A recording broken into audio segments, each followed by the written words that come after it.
No black hats, just straight facts. Triple P certified. Listen, we can talk about odds all day. It doesn't matter what the odds are. It matters what's gonna happen.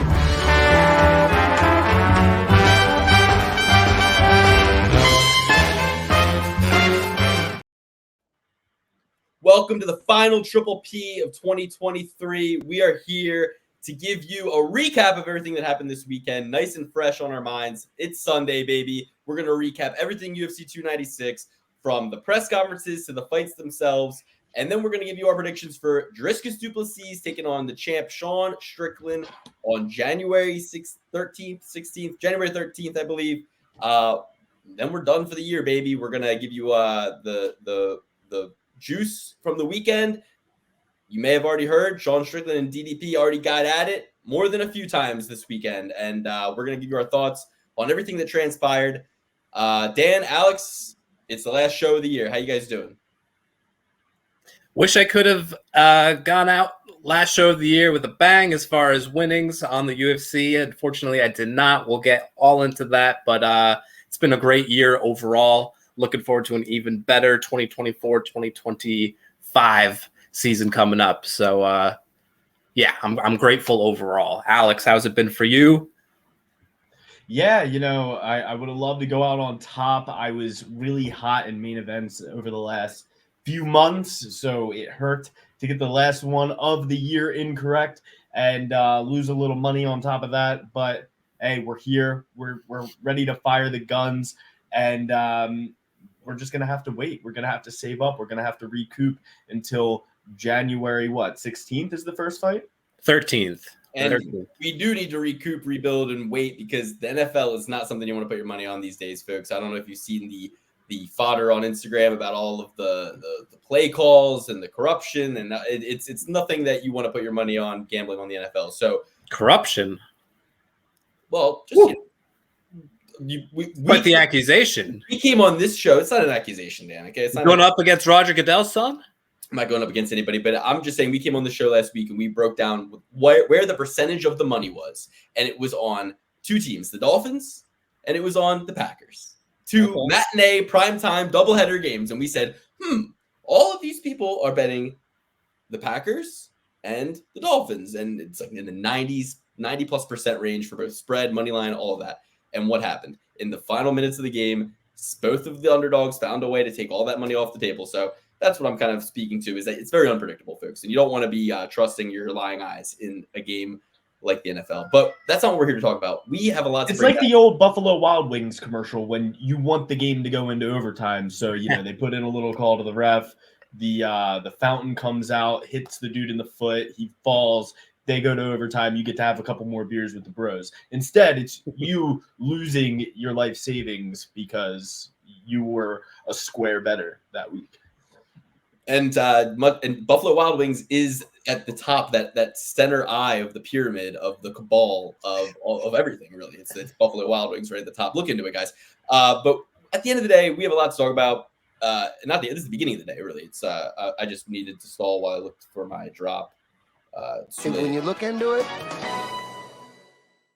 look into Buffalo Wild Wings. So what we have to talk about here, these guys are saying, I wish I could have came out on ahead. If you're betting with me in the Patreon, if you're betting with me in the open bets sheet, you did come out on head in more ways than one. So I'm going to share my screen and just show people what we were dealing with if you're on my side of things last Saturday night, before we kind of take away the card in general and break it all down from beginning to end. So these were my kind of winning bets by the end of the night, right? So I had a pretty sizable play on Emmett by KO or a mini play on Emmett by KO, but a sizable one on Emmett money line. And I even doubled down a little bit more as if I got closer. I forgot to update the exact amounts that I was betting, but I bet more than that. And Emmett not only got the win, got it emphatically in the first round. And that was the one solo bet play I had, that if Emmett won, I was going to break even no matter what happened for the rest of the night. If Emmett won by knockout, I was putting profit on top of that. And he did win. He did win by knockout. So going into the main card, first fight, first round, I was already covered. I covered everything that I had lost in the prelims. I covered everything that I had bet going into the main card, and I put profit on top. And I had a little bit to play with, right? So I also had this parlay going, as you can see. It was a little hedge play because I noticed I had Jourdain in almost everything. He was Trophy certified. Ulan Bekov was my little, slot him in here in case Jourdain loses and still have some stuff going from my first initial 2 picks. Zayev and Feely, I picked both of them. Ulan Bekov was a hedge. Garbrandt I picked. Alonso I picked. And Emmett I picked. Back-to-back plus 200 dogs. Bang, bang. And then Pantoja, who couldn't have made it look easier. $10 to win 2.3K rested on Colby Covington and 8-fight parlay going into the main event. Now, I was more nervous going into the Pantoja fight because I had seen and heard what Royval was saying all week long, and I was kind of like buying into the raw dogginess a little bit. But I remembered I said he's Triple B certified. We've been at this point in the prelims kind of shaky with our Triple B certified picks. So I think they're 70% overall over the last 2 years. They're bound to correct, and the last 2 are going to be right. Well, Pantoja wins, makes it look really easy. At that point, they were offering me a $750 cash out on my 2.3K potential winnings on the $10 bet on the 8-fight parlay. So I was kind of thinking with 2.3K profit, if Colby wins, that it would be over 1,000 cash out with Pantoja's victory. So 750, I was a little bit like, But what I also had going for me at that point was a $10 bet to pay $365. Lipitsky, my hedge against O'Neilly, Paddy Pimblett I did this new thing. It's a DraftKings spread minus 3.5. So as long as he won by unanimous decision, then or finished, then Paddy would win. And it was like minus 110, right? So it brought him down to a better odds, right? So that happened. And then Rachmanov by sub, that happened. So all I needed for that one was Royval and Edwards. Edwards was at the top. So that was $10 for $365. So I said in my head, I'm like, okay, they're offering me $750 to, oh no, this was actually before the Pantoja fight. They were offering me $500 to cash out before the Pantoja fight. I said, okay, they're offering me about $500. If Royval wins, I'll have this 365 still available if Edwards wins. And that's almost 500. So I was like, so it's not really like I'm losing all that much pulling the 500 off the table because I'll still have a chance at 365. And I was like, and even if I think Colby's going to beat Edwards, which I do, I can just bet 365 on Colby. Then I'll either, as an underdog, and then I'll either win if Colby wins or I'll break even if Edwards wins. And I was like, okay, that's a fine place to be. That's not that much less than 500. So I let the Pantoja one ride. They offered me 750. And I'm like, okay. Now I'm like kind of torn. I go, let me just, since I'm going to win 2.3K if Colby wins, let me just bet on Edwards. So I placed a bet on Edwards so that I will win about 300 total net profit on top of my break-even money that I already won. So I already won the break-even money. I'll put about 300 on top of that if Edwards wins, or I'll win 2.3K if Colby wins. That was my situation going into the fight. As soon as Colby's music hits, I'm pumped. But as soon as I see his face, I'm a little bit like nervous. I'm like, Colby doesn't look like himself right now. Colby looks, I don't know, pale, kind of nervous. Some body language stuff I was noticing. I wasn't feeling good. He makes it to the cage. We see round one. Round one, there's not much to see, right? But what there is to see is Colby's fighting differently than he's ever fought before. So I'm immediately like thinking about taking. They're still offering me 757 cash out. 757. I'm like, it's round one. It's round one. I'm like, I don't know, man. I don't know. I let round one play out. Round two. I said about a minute into round two, and I'm really not seeing anything I want to see from Colby. I'm not seeing him pushing the pace. I'm not seeing him being faster or a better striker, and I'm getting nervous. So at this point, it's like 550. Oh, they're dropping you. They dropped me. I pulled the trigger, and I thought that was generous at that point to take the 550 off the table because I was not liking the way things were going. And instantly, as soon as I did that, the line jumped within the next 3 minutes to about minus 1450 Leon and never went back down. Wow. Except for, Colby was a plus. So I pulled they give you a $10 cash out at that point. So I did $10 bet, ended up on a 7-fight parlay paying about $550 when all was said and done. Not mad at it. My Josh Emmett winnings paid back everything I lost. So I ended the night with about and then I left the Leon bets that I did for the hedge when I hedged against the Colby originally. I left them in. So I won about another $300 on that.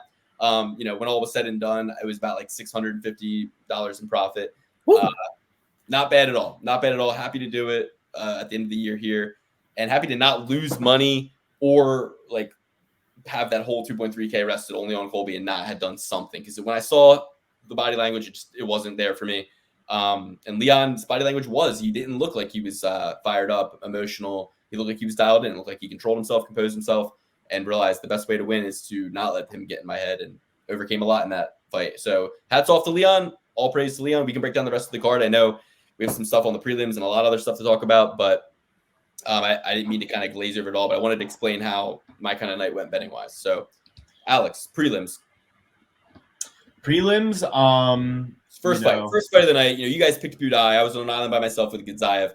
Just for the rankings purposes, it's always great to be able to hit one of those, over Dan when I'm trying to catch him. But yeah, Gadzaev, Budai. I mean, that was exactly what I kind of been telling you guys about Budai. He doesn't try. He didn't throw a single punch. Hey, listen, I went with the evil I knew. I was really invested in the over in that fight. Got pretty close. I mean, I don't think we can be given standing TKOs anymore. This isn't boxing. You got to let the guy fall to his butt at the very least. That cut was nothing. I don't know why the doctor was getting in there so much, tapping the microphone on the ref. I hated everything about that fight. But, yeah, you were right. I took the evil I knew instead of the evil I didn't know. And, now I know Gadzaev, and now I know him, so he will be the evil I know in a fight coming up. Who knows? Dan, I just wanted to say, that was a pick I was on now by myself. Next one, Dan, you didn't get a single one right until Garbrandt. Budai, Almeida, Durden, and O'Neal. You went down hard with all those. You went against us with Feely.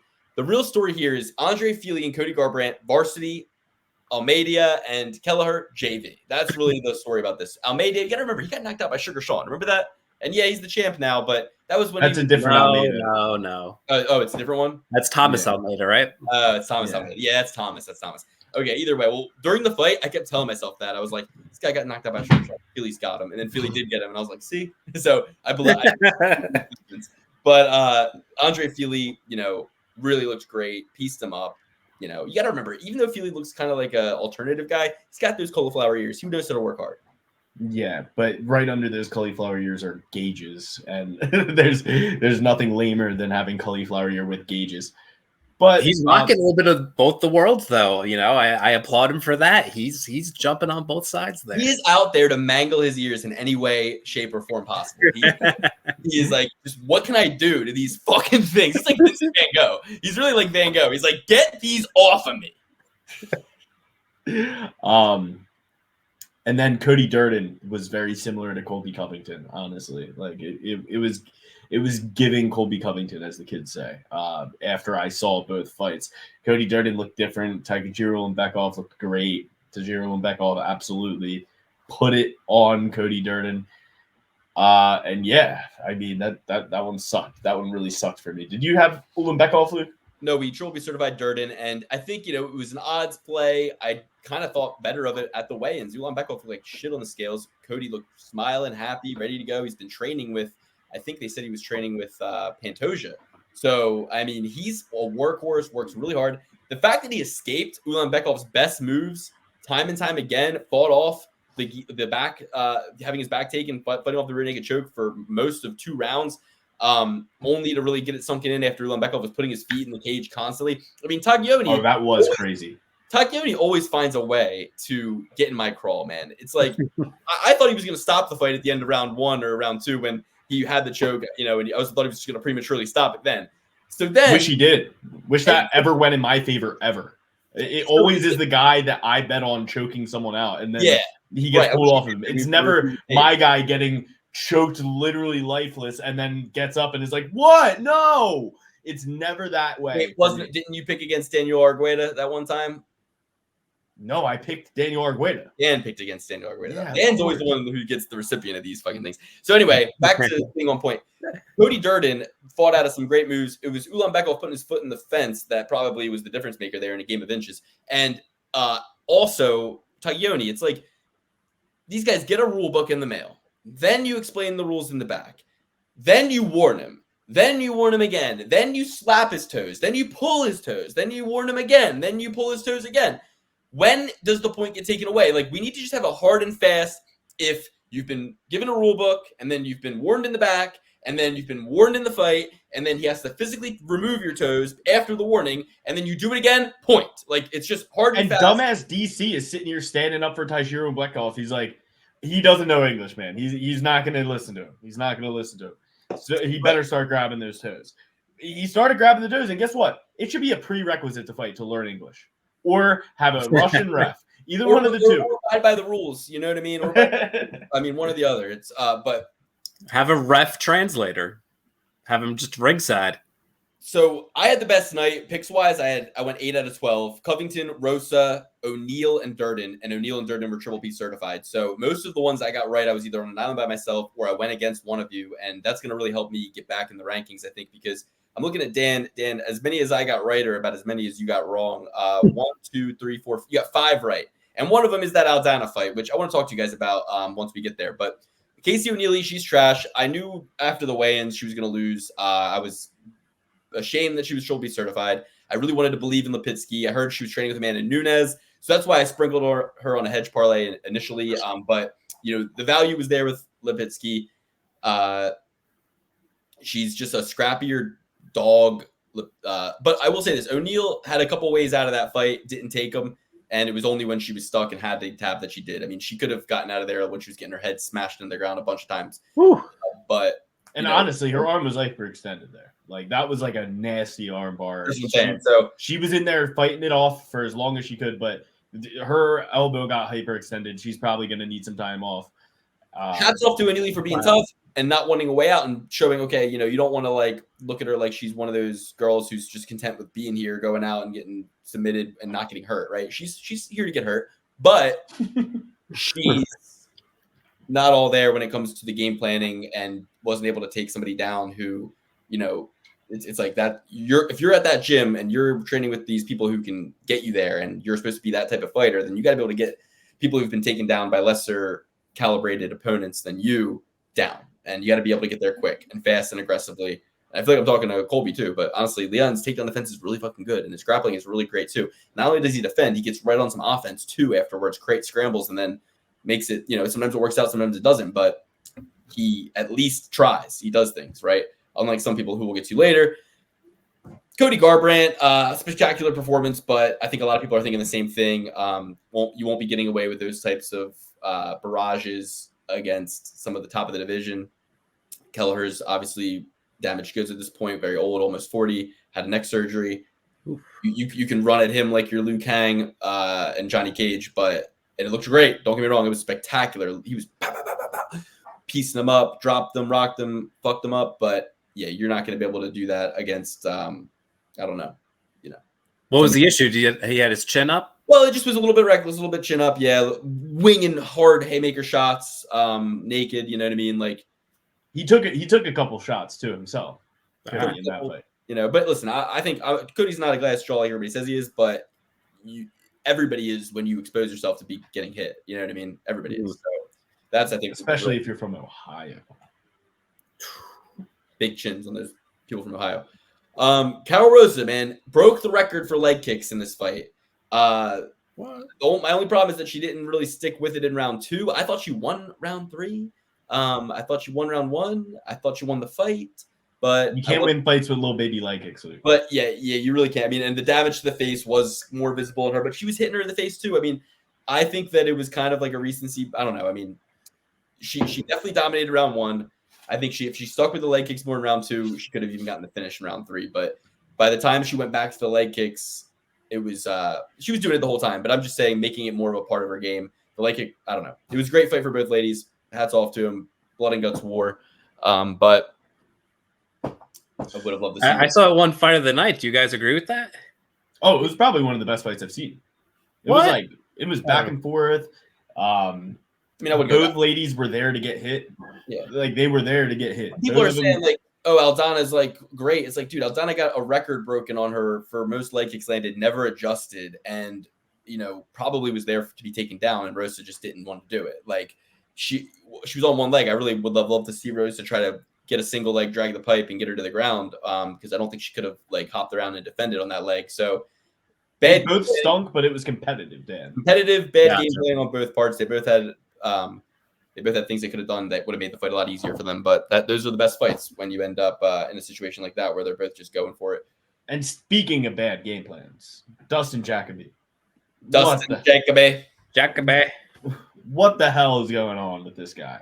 He like is putting it on Alonzo Menafield, putting it on him, then gets clipped, and then he just decides, all right, I'm going to hold him up against the cage because why? You lost the round, dude. You got to do something fucking impressive at this point. You can't just hold him up against the fence and expect to win the fight because, yeah, you spent 2 minutes being dominant. But guess what? You get clipped on the jaw in those same rounds. What is the most memorable moment? Is it you putting pitter-patter on Menafield, or is it your ass on the floor and Menafield standing over you like the behemoth of a man that he is? He cracked him. He separated his jaw from his chin 2 different times in 2 different rounds. And in both of those rounds, I think, yeah, like you said, he dropped them. So it's like you're talking he's got to at least win those rounds 10-9. He dropped them both rounds, all things equal. And there wasn't much else, like dominantly from Jacoby. It's not like, Jacoby was being dominant in the beginning of those rounds, got clipped, and then he decided, I'm going to fight like Bilal Muhammad and just get a body lock and hold him up against the fence. And Alonzo Menafield, wasn't getting held up against the fence. He was actually showing that he has a little bit more prowess and power in that area than Dustin Jacoby. But Dustin Jacoby just like Alonzo Menafield looked dead in the 3rd round, man. Dead, absolutely dead. Dustin Jacoby starts feeling himself a little bit, leaves himself exposed, gets clipped, and then all of a sudden he's a wrestler. He's a wrestler again. He's trying to hold Menafield against the fence. It's like, bro, this happened in 2 rounds. Yes, you won one round pretty dominantly. The other 2 rounds, he won because he put your ass on the ground. I know that you won more minutes of that round, but he is the most impressive moment. You can't just sit there and hold him up against the fence and hope that he gets scored in your direction. You got to put the pressure on him because Alonzo was there to get hit, and he was very, very tired in that 3rd round. And why do I feel like he's done that in other fights, like that he's lost by decision? And I feel like he did do it against or Asmat Mirzakhanov. I feel like he's done that in the past too, where he's been down and hasn't gone for the knockout. It's like you're the kickboxer. Mm-hmm. So exactly. Good snipe on your end, Luke. Yeah, no, I saw something with the, he's at Fortis, man. He's at Fortis. He's powerful, and if you can get a guy who's powerful and athletic like that, who's maybe in the past been a little bit limited in his skill set, but then you see him come out and get a crucifix on a guy who doesn't have any ground game. You see him come out and be able to land power shots with strikers. It's like he's an incumbent mainstay in the division, especially with that win over Jacoby. I think he beats a lot of guys. And just so you guys know, Old Man Joe is going to leave the UFC the same exact way that Dan Hardy did. Like he's going to get kicked out. He's too worried about guys' health nowadays. Old Man Joe, Sleepy Joe, eating chicken fingers with Daniel Cormier. He doesn't know how to call the fights correctly anymore. And we'll get into it in the next fight. I mean, for sure, we'll get into it in this next one because actually, Dan, I was wrong. You did only get 4 fights correct: Garbrandt, Aldana, Pimblett, and Pantoja. So, okay, I had Mitchell as a correct one for you. As we get here now, I realized you picked Mitchell, and that was the craziest pick of all time, Dan. I mean, you have to understand. And I warned you at the weigh-in. I said, I just warned me a lot at multiple times. I watched Embedded, and Bryce Mitchell says, DC in the pre-fighter meeting. I'll be honest with you. I didn't train hard for this fight. I wasn't training hard. But I think I can go with the best of them. And did you hear the one quote where he was like, I got the call when I was on a ladder. And when you're on that tall ladder, you have the biggest balls in the world. So I said, yeah. Yep. Yeah, and then Megan O'Leary said the same thing when he was walking out. She goes, Bryce Mitchell got the call when he was on a ladder, and he was so full of confidence that he just said yes. I'm like, this is going to be shown in court. You know what happened last time Bryce Mitchell was on a ladder full of confidence? He put a drill in his pants and fucking chopped his balls off. Okay, so let's not keep Bryce away from ladders. All right, and cell phones. Now the other thing is he fucking Alex, don't ever interrupt me again. That video of Megan Olivia saying that they just called him and offered him Josh Emmett on 3 days notice, and he wasn't prepared. He was on a ladder, and he said yes, and the UFC said, get in there. It's like, that's going to be showed in court for a negligence lawsuit, a criminal negligence lawsuit, because why is the UFC calling up skinny hick Bryce Mitchell, tall streak of piss, never took a steroid a day in his life, calling him up to get in there on 3 days notice, untrained? Bryce Mitchell, the grappler, the 10th planet guy, the jiu-jitsu guy, who even when he does do jiu-jitsu, he's on his back half the time. Bryce Mitchell, this guy, right? He is going to go against Josh Emmett, who is such a veteran, right? And comparable opponent-wise, yeah, he did get a beat down by Ilia Topuria, but he also didn't get knocked out by Ilia Topuria, and Ilia Topuria also left the fight with a black eye or two himself. Like, he got hit. He took his hits, too. Yeah, he got dominated, but it wasn't like he was fighting a punching bag. He was fighting, a resisting opponent. And Bryce got absolutely whitewashed by Ilia. So and Pantera, too. He's coming off that Pantera Bryce loss. was sick then. He was sick. I said to myself, if Bryce Mitchell beats Josh Emmett on short notice like this, he did have the flu. I'll say he did have the flu then. Then that means he did have the flu when he fought Ilia Topuria. But there's no way in hell. And I knew there was no way in hell, and that's why I bet it. But dude, like, I didn't expect it to. I did expect that. I really did expect Josh Emmett to clobber him. I expected him to start going like this. Bryce Mitchell to get hit on the temple, start doing the chicken dance, and then just dive in for a takedown and get choked out. And I expected Bryce in his own mind to know he's a dangerous hitter. I can't if I get compromised, I just got to find a way out with my head. But no, he got hit right on the foot. It almost looked like it hit him in the nose, which is, they say if you hit somebody up in the nose like this, it'll kill them. So that's why I kind of thought it was, because it looked like it killed him. But it hit him just square. And you saw the knockout, I'm assuming, Dan, right? I saw the knock. I didn't see the seizing, which I'm kind of glad I haven't. I'll show you. I have it on my phone. You want? Oh, great. Thank you. Yeah. I thought they were gonna. Once they showed it, and I was like, "That's fucked up." They're probably gonna remove this, so I recorded it in case they removed it. Yeah, I saw the knockout punch, but you were a sick fuck. Also, my girlfriend was putting the baby down, and I knew she was gonna ask me what happened when she came out. I wanted to just be able to show her without having to rewind. That was really what it was. And when I showed it to her, and I told her how we won money, and she's like, after I showed her, she's like, why did you show me that? My girlfriend was like, and I said to her, because you need to know how our family makes its money. My girlfriend was like, no, they'll show him season up again. I was like, no, they won't. You don't know anything about this. They will not show it again. And I overwhelmed it. I was like, oh, that was brutal. And she's like, yeah, you never want to see that. I was like, I kind of did. As a Josh Emmett better, that's exactly what I want to see. The imagination is so much more powerful than your own eyes. So if you were left it to me in my own imagination, it would have been worse in my mind. So I'm just no, it was much worse on the screen than it was in my mind. Folks need closure. We need to know what's going on. We need to know just because the paying people bought tickets and Joe Rogan has a job, they get to see, but we all have to be kept in the darkness like this is communist Russia. No, let us see everything, and we'll decide. Okay, we'll see. Especially the broken legs. I'm ashamed when they show that. Yeah, like they show the broken legs. It's not even as nearly as bad as anything they show you on Twitter. They show you like actual murders on Twitter nowadays. It's crazy. It's like, whoa. Why wasn't this is way more than I bargained for, Elon. Can we get back on the right path here? Maybe censorship is okay sometimes. I don't need to see somebody shot 17 times. This is insane. First of all, it's not Twitter, it's X for extreme. Reading the caption, it's like Chicago drive-by shooting kills 4, like, and then the video is playing as you're reading the caption, and by the time you get to what it is, like, oh, like, I didn't mean to. Like, wait, it kills 4 people. Oh shit. So anyway, I pray, I prayed that would happen, that Josh Emmett would knock him out. It did. I was doing push-ups all night. We're back to basics in the new year. Push-ups during every fight. I did over 150 push-ups that night. We're back to basics. We're doing, prayer rituals, meditation rituals, fasting, purification rituals. Overall, anti-drug, anti-lying, anti-cheating. I don't drug, I don't cheat, I don't lie, I don't steal.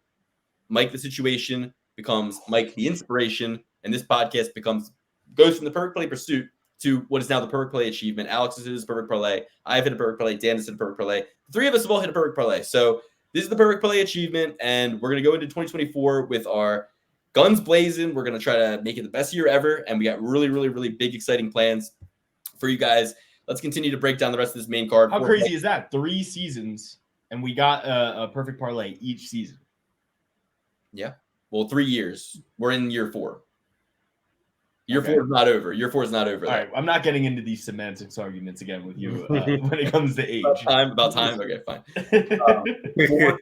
You got your perfect play in season 4. Dan got his in season 2. I got mine in season 1. Season 3, in theory, there were no perfect parlays. There were a lot of big. There was a strike that year. No perfect parlays.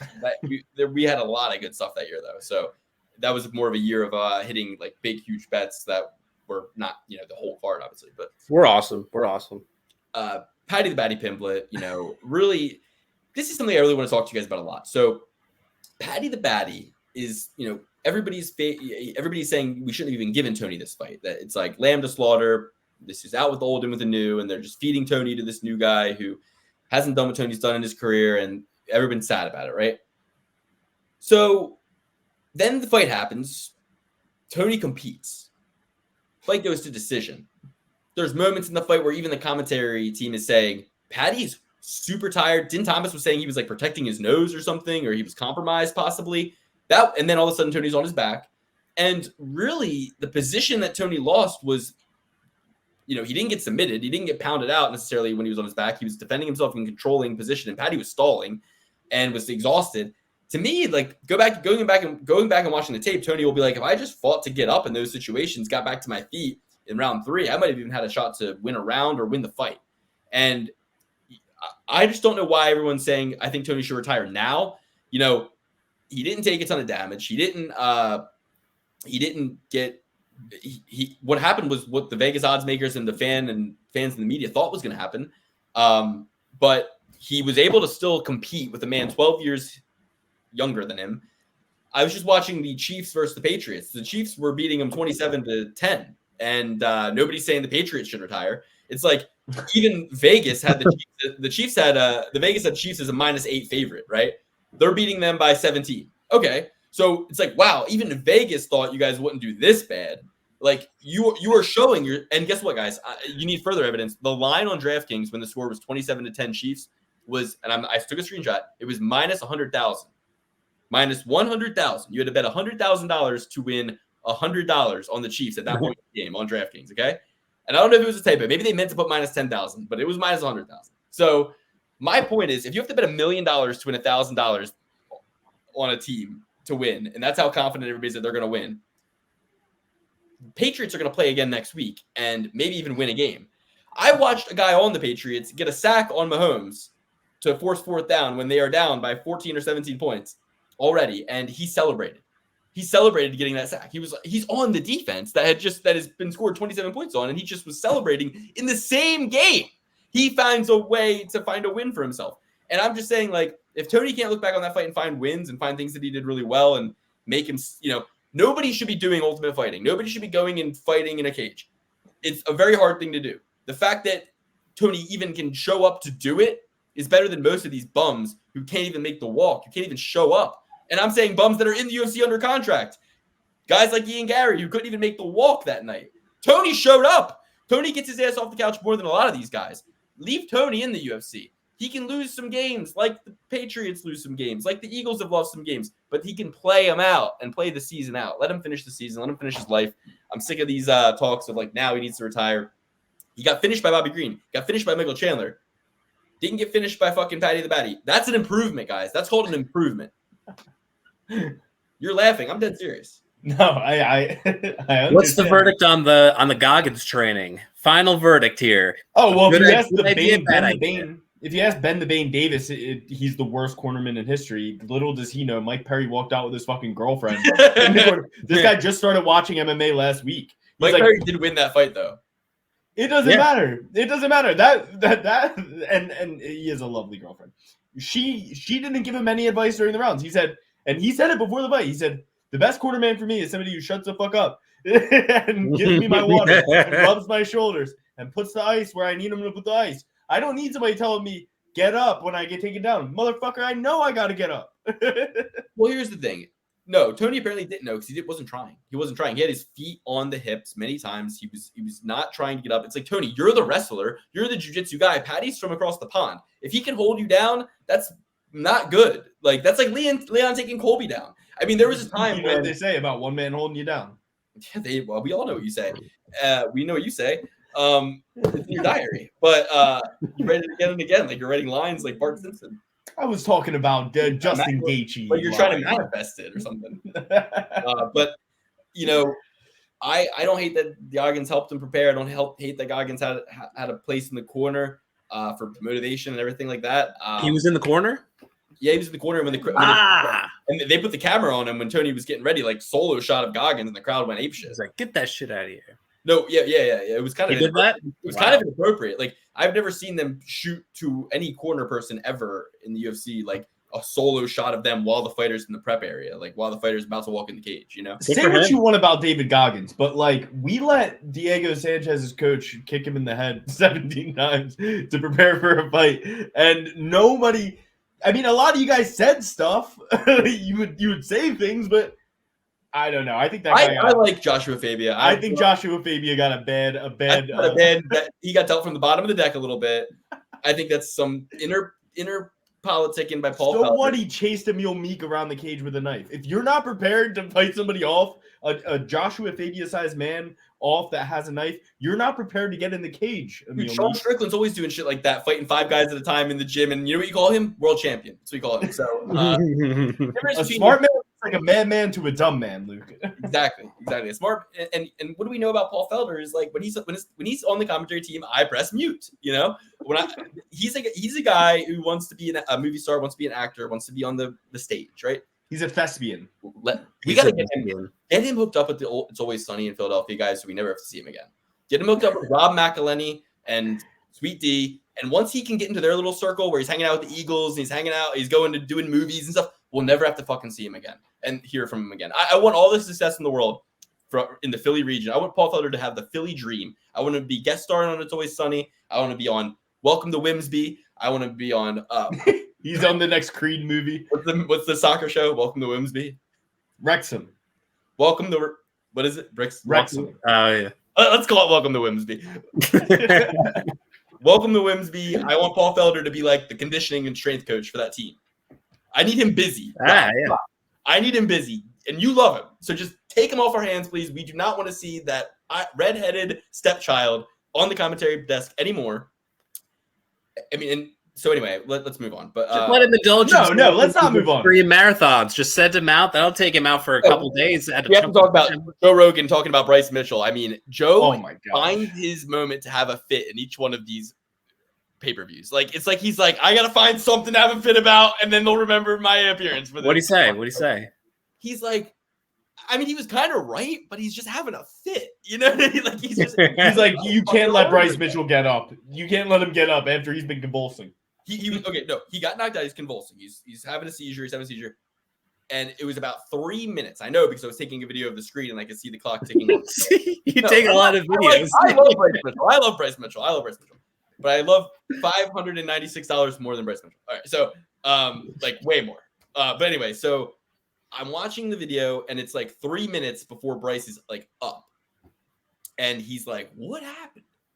And his legs are like jello and they're like noodles, and every time he takes a step, it's like his ankle's about to roll, and it's like, and Joe is like seemingly the only one who notices this, because the security team and everyone else is just focused on like what he's saying and what Dana White's saying to him. And there's just too much talking and stuff to see that like nobody's looking down to see that Bryce is still on very wobbly legs. And Joe's very worried that he's going to try to walk out and fall down the stairs and tear his knee or something, which is, it's all very reasonable. But Joe is just freaking out and making it like more embarrassing and worse for Bryce. Like, get him on the chair. Don't let him walk. Like Joe would have had him on a stretcher, and I would too. If somebody has a seizure, you keep them down. While they're seizing, the stretcher team's already coming in. They're already coming in. The bodyboard team, right? Come in, and then when he wakes up from the seizure, you go, don't get up. You had a seizure. It's all good. Happens. We're going to put you on the stretcher, get you looked at. Okay.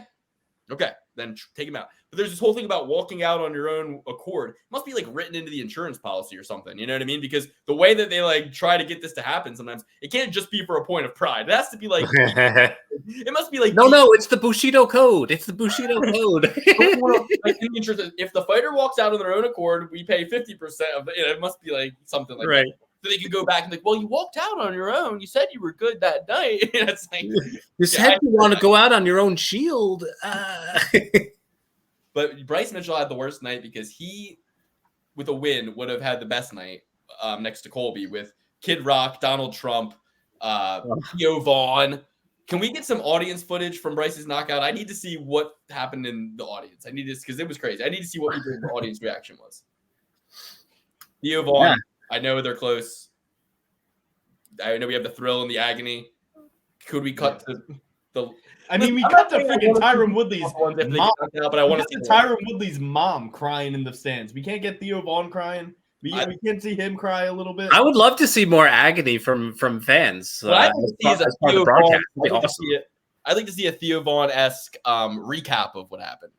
You know, you can imagine how it would go. I'm sure ChatGPT just gave me a Theo Vaughn-esque recap of the Bryce Mitchell knockout. Do you guys want to hear it? Yeah, go ahead. You got to do it with the twang, though. We'll save it for the page. So I don't know once I channel Theo, I don't know what I'm going to say, and it could be bad. So, I got to put my glasses on.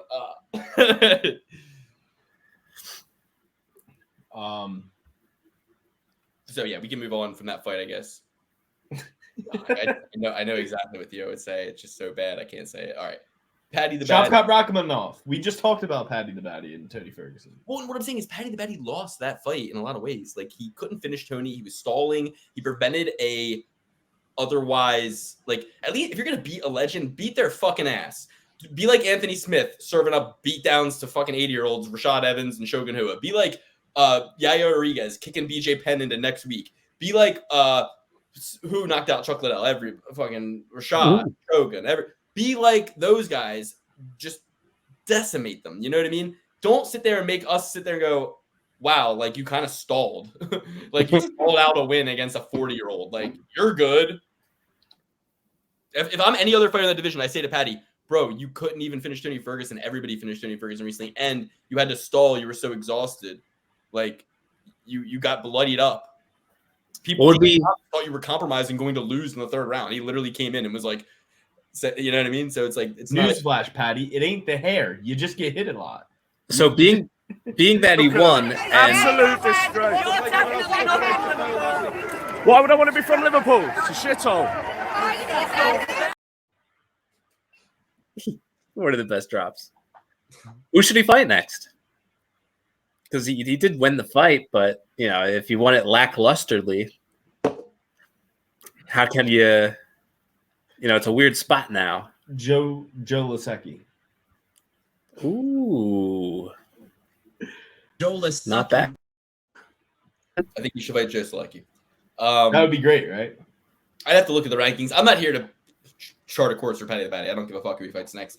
But Shavkat Rakhmonov, 18 finishes. He choked out Stephen Wonderboy Thompson. I was so surprised that was the first time Wonderboy's ever been submitted. You would think that a guy with an undefeated kickboxing record, and you know, I've seen him wrestle in the gym, like on YouTube. It's not good. He gets pinned. Like if you can pin him, you can't. You know what I mean? Like, I'm just saying, he's got a terrible ground game, and you would think he would have been submitted all the time. But that's the first time he was submitted. I told you guys that Shavkat Rakhmonov was going to choke that South Carolina chicken neck right off his body, and he did. I bet it too. I bet him by submission. It was like plus 230. That's how you turn a gigantic favorite into a great dog shot. As soon as I saw Jack Black walk out with Wonderboy with his dude, yeah, I was like, he's done. He's definitely. I had the same thought. Yeah, so he got and Jack Black looked like he didn't know where the fuck he was. I was so happy to see that, just because of when I had long hair, I would always hear that I look like Jack Black all the time, and it was the most like demoralizing thing somebody could tell me. I'm like, tell me I'm fat without like telling me I'm fat now. Jack Black is now rotund. Yeah. He looks like Violet Beauregard. He looks like the thing in Elden Ring. The jar people. I'm not a nerd. I've never played that game. I just laughed. I don't Ring jar people. Google Elden Ring jar people. All right. So yeah, that was great. I mean, hey, Wonderboy won round one. No, he did not. I'll say that. No, he did not. This was. No, he did yes, not. he did. Yes, He he did. he defended the takedowns. He landed the strikes. He lost it. Sleepy Joe. Luke. Talk Sleepy about Joe stalling. won. Talk about stalling. He lost it in the same way he lost it to Burns. He lost it in the same way he lost it to Muhammad. Anybody who has a lick of grappling can just push Wonderboy against the cage, and Wonderboy's just going to get the whizzer and go like this. He's no Leon Edwards. He doesn't know how to get the fuck off the cage like Leon does, or like Pantoja does, or like anybody else who knows how to grapple does. Wonderboy just knows how to go, oh, man, isn't it a shame, crowd, that these folks don't want to put on a good old-fashioned hootenanny of a striking match for you? You know? And, dude, if you didn't think I was about to punch my TV hearing Joe Rogan say on video, on commentary, he goes, well, Well, him and Kevin Holland had a bit of a gentleman's agreement in that fight that they had. I'm like, Joe, you shut the fuck up, Joe. Shut up. For those who don't know, I had a significant bet on Kevin Holland, and the cahoots that they ran in that fight cost me my money because Kevin Holland quit on his stool. And The corrupt bargain. a corrupt bargain that netted them both a commercial with a tequila company. It goes very deep. Guys. It goes very deep. Gotta go back and watch the old episodes. But fuck Wonder Boy. Fuck all his friends. His boy Weston Wilson's gonna get knocked out next card. I can't wait. And I loved what Colby said at the press conference. That was because nobody wants to touch Wonder Boy, and Wonder Boy's like, he's probably gonna call me a nerd or a virgin or something. How's this one for you, Wonder Boy? Whoop! Here's your sign. Everyone was talking about what he said about Leon. I thought what he said about Wonder Boy was 1,000 times worse. 100% worse. Say whatever you want about dead people. Wonder Boy actually, that is a more akin to what Ian Gary said about Jeff Neal or Neil Magny, because it's like, yeah, that could have implications in Neil Magny's life. Like now he's got court drama and stuff. Oh, you don't think that could have implications in Wonder Boy's life? A couple parents are sitting there going, huh. And Luke, me as an Ian Gary fan, all these Sigma Chads who think Colby Covington's the coolest fucking dude in the world, and who worship Colby Covington, and then they're like, well, Ian Gary sucks because it's the favorable thing to do. It's the flavor of the hour right now. Everybody hates Ian Gary for what? For what? Having a wife that's successful? Little mouth on him. Bing, bing, bing. Bing, bing, bing, bing. Sorry, not everybody has a successful best-selling wife who makes great books. Shut the fuck up. Sorry, your wife doesn't do shit. What does she work at? Applebee's? Okay, sorry. Ian Gary married a successful woman, not like Dustin Poirier. Okay, but They'll take. Say what you want about dead people, whatever. The thing he said about Stephen Wonderboy Thompson, so much worse, and just as bad, if not worse, than what Ian Gary was alleging against Neil Magny. And every one of you Sigma Chads who hate Gary now because he's a cuckold, you wanna sit here and talk about the dead dad shit. No, talk about the guy who's alleging crimes against people on the most public stage of all time. You had a big fit when Ian Gary did it to Neil Magny, who said that. You know who Ian Gary made fun of Neil Magny for saying exactly what he said. Stephen Wonderboy Thompson has never said anything of this. It's like all that Colby said that is true is that Stephen Wonderboy Thompson picks kids up in a bus. That's the only thing Stephen Wonderboy Thompson will admit to. But Neil Magny said he's going to beat Ian Gary like he's his son. Sorry, guys. That's just how the cards are dealt. Okay, that's how it was played.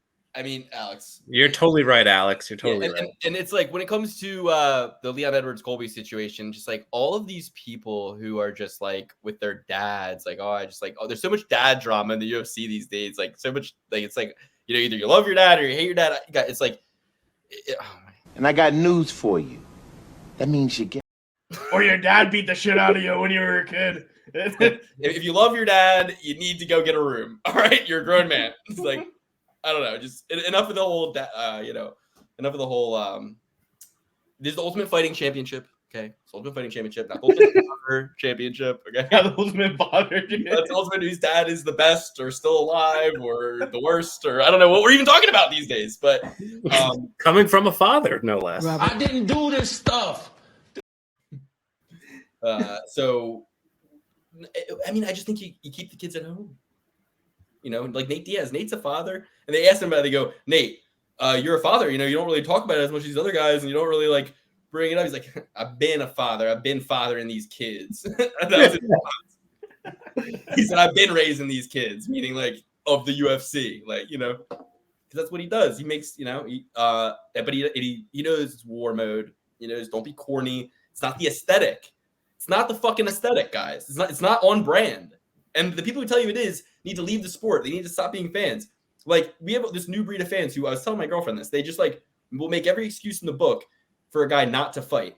Meanwhile, you got guys like Tony Ferguson raising his hand 3 times a year to get in there. Like, let Tony fight.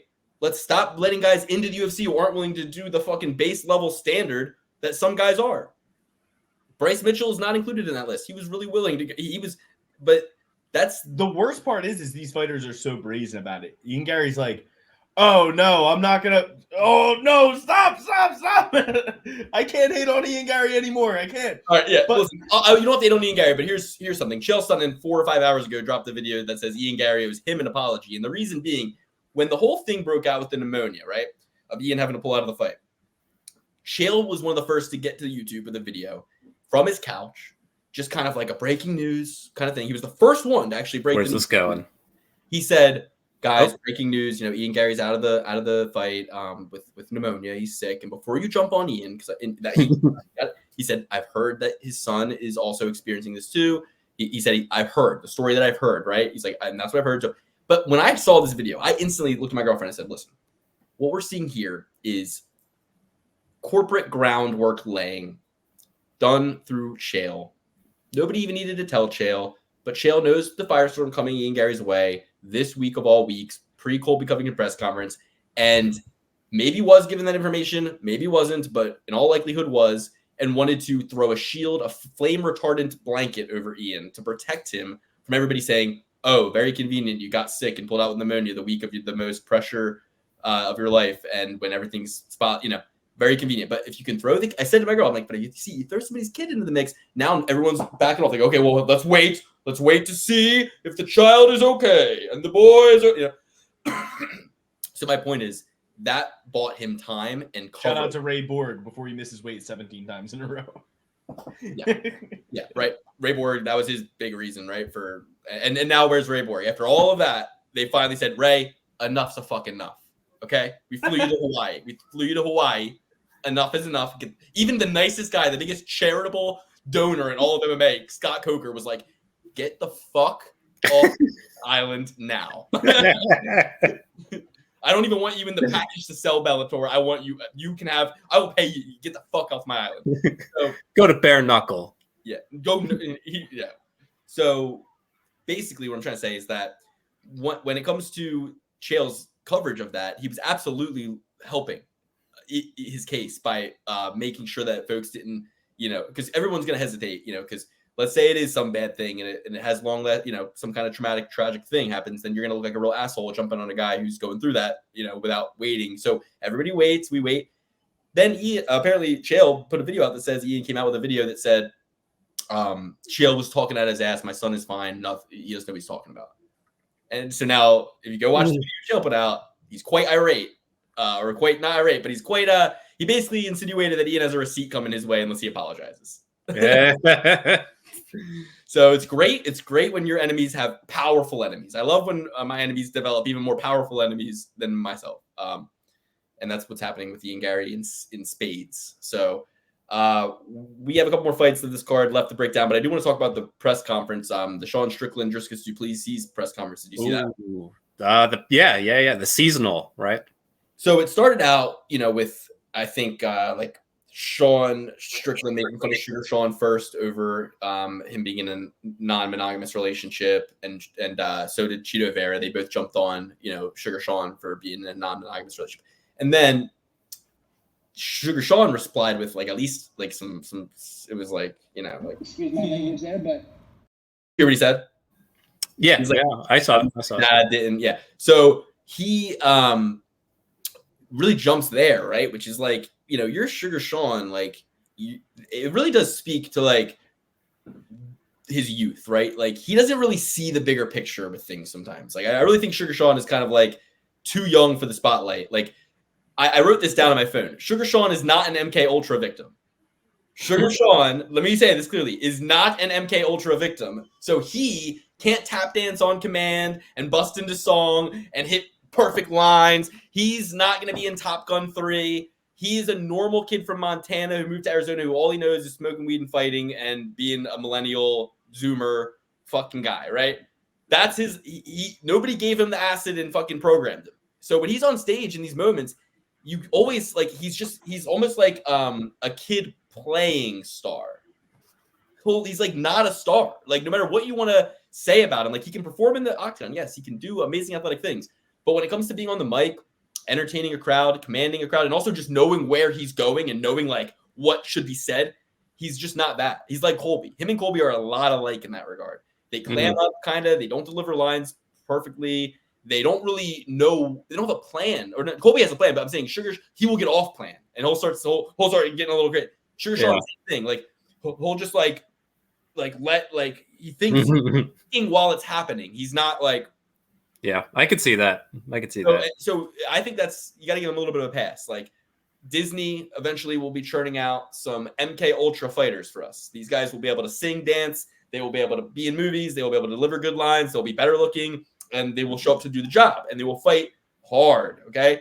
But these guys, they have not been brainwashed yet. They haven't been put in the Stranger Things bathtub yet. You know what I mean? So once we get that wave of fighters coming, then we're off to the races. So yeah, he says that kind of starts that process of Sean Strickland kind of being like, what the fuck? Like, why would you? And then boom, Dricus du Plessis hits him with like, I'm going to beat you worse than your dad did when you were a kid, blah, blah, blah. Your dad's got nothing on me. And, it obviously riled Sean Strickland up more. I think people are thinking like he got in his head, like he's like, because of the trauma of his past. I don't think it was that. I think that it's the disrespect man to man that gets to Sean Strickland the most, because his code is more like, okay, well, I'm gonna fight you, and Sean O'Malley, I'll fucking kill you right here. Like, we can fight right now, and I'll fight both of you at the same time. But so he's like, if you're gonna say that, let's answer for it. Like, that's more like his kind of thing. I don't think it was like pissing him off, like he was like embarrassed or like he was ashamed or anything like that. It was more so like, how did they get away with saying this to me? Like, right. They would never in any other walk of life. It's just like he was like, when Ian Gary said he'd sue, I thought he was a pussy. I wish Ian Gary would come up to my gym with a 9 and show me what a real man is. But he's not a man. He's going to just sue me for talking about him. Yeah, and it's like, yeah. So the interplay between the attacks on the brands of fighters who are not even in the same weight class is kind of silly, because it's like, what are you guys like? You guys aren't building towards a fight, Sean Strickland and Sean O'Malley. You're just brand warring, and you're both kind of on the same team in a lot of ways. It's not helping to have you both diminish each other. You know what I mean? And have Sean Strickland's fans hate Sugar Sean and because like there could be crossover. Like, it doesn't need to be like that. So that was stupid of him. But Dricus, when they, so then they had that thing at the thing, and then when I swear to you guys, the first time they showed Sean Strickland in the crowd with Dricus sitting right behind him, the first time, right before the fight happened, I guess. Right before the fight happened, they show him on the camera, and then they cut away before the fight happens. But when they showed them on camera, I looked at my girlfriend, and I go, hey, they should not have sat those two next to each other. Like, they're going to fight each other. I'm like, furthermore, you got Volkanovski sitting right there, too. That's Izzy's friend. And Craig Jones sitting right there next to him. Like, that was terrible placement of, like, putting these guys all near each other. I'm like, I said a fight's definitely going to happen if they are sitting that close to each other for this whole fight. And Dricus is sitting behind Sean. I was like, yeah, that's not going to work. Maybe if they were sitting like here, that'd be fine, but not here, Right. And I say that, and I go in, I come back out, boom. They're announcing that something happened. So how the fuck do I know that? But Dana White doesn't seem to know that. The answer is Dana White knew exactly what he was doing. And pay-per-view sales, all I see is cha-ching, cha-ching, cha-ching, baby. If I'm Sean Strickland, I'm happy as fuck. Not only did I get to elbow him in the fucking top of the head and beat his ass a little bit, but now pay-per-view sales are going up, up, up, up, up. So any other person would obviously be arrested, right? Like, how does that go?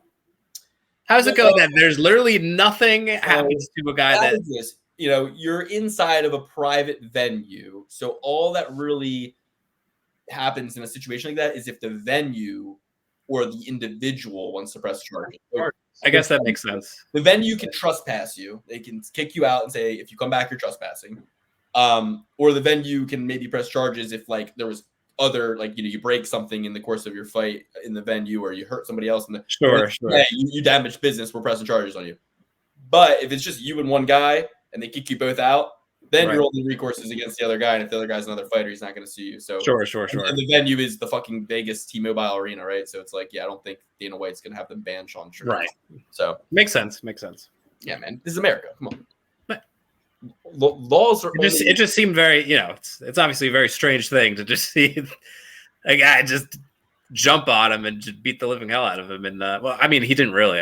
Dricus was laughing by the end of it, but plus, there's also so much gray area once you finally get to court. I mean, you get to court, and then it's like, well, I attacked him because he attacked me, and it's like Dricus like, I didn't attack him. And then you got to go ahead and prove that. And he's like, you didn't attack me when you yelled, "I'll fucking kill you." That was. It's like, I didn't yell, and then now you just see things. It's like, Robert, I didn't do this stuff. I'm fighting for my life. And who's the court going to believe? Sean Strickland, the guy with a squeaky clean record from America, or a fast-talking South African man? Go with Sean.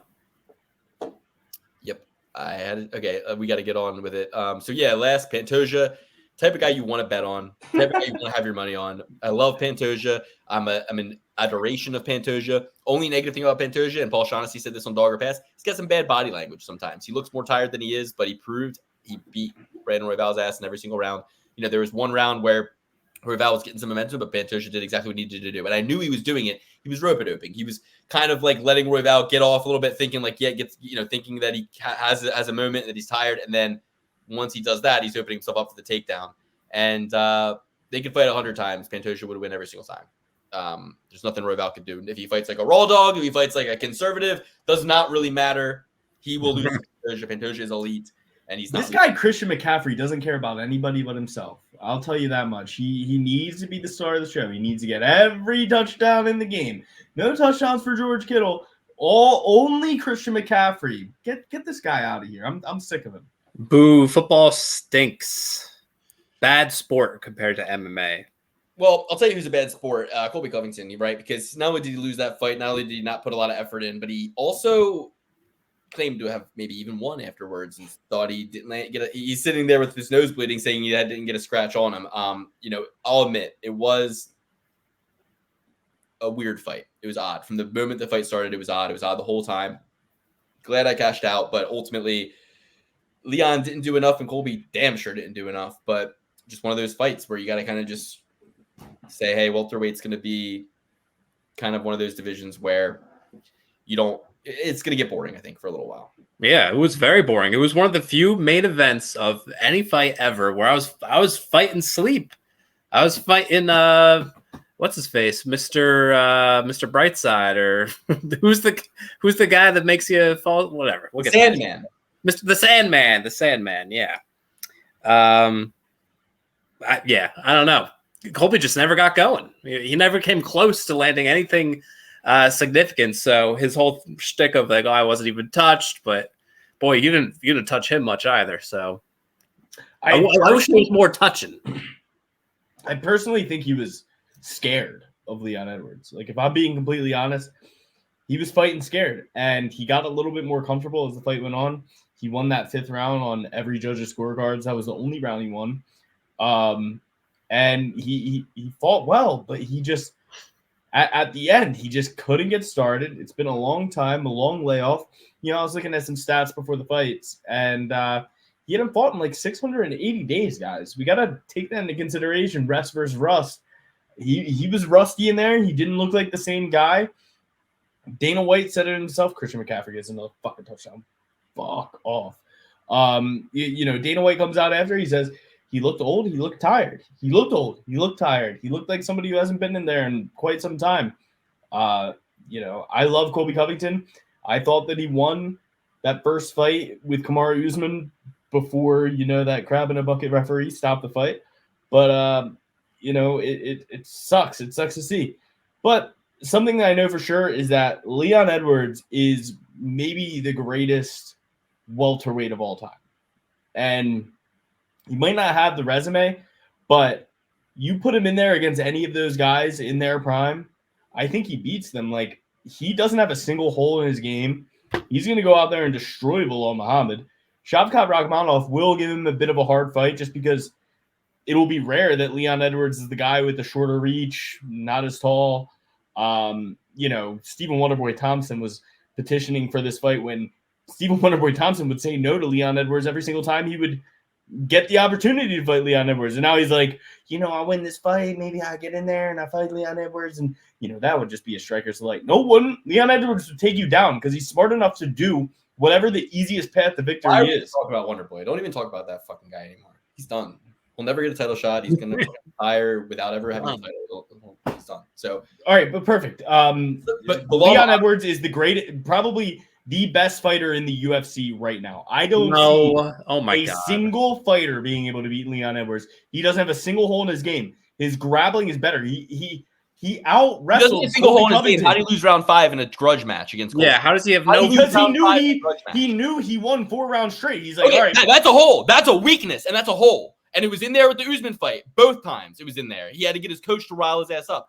And the fact that he was able to even do that, the fact that he even had the pride to let Colby on top of him for the whole 5th round and let Colby finish the fight on top, that's a problem. And I'm just saying, Joe Rogan saw it, DC saw it, I'm seeing it, Dan's seeing it. So, yeah, that is a hole, and that is a problem. You know, yeah, and the fact that he's willing. Gran Turismo Joe, get off my lawn, Bo Joe. Nick, dude, okay, Get I know the Bo hell Nick out was of here with sleepy Joe Rogan.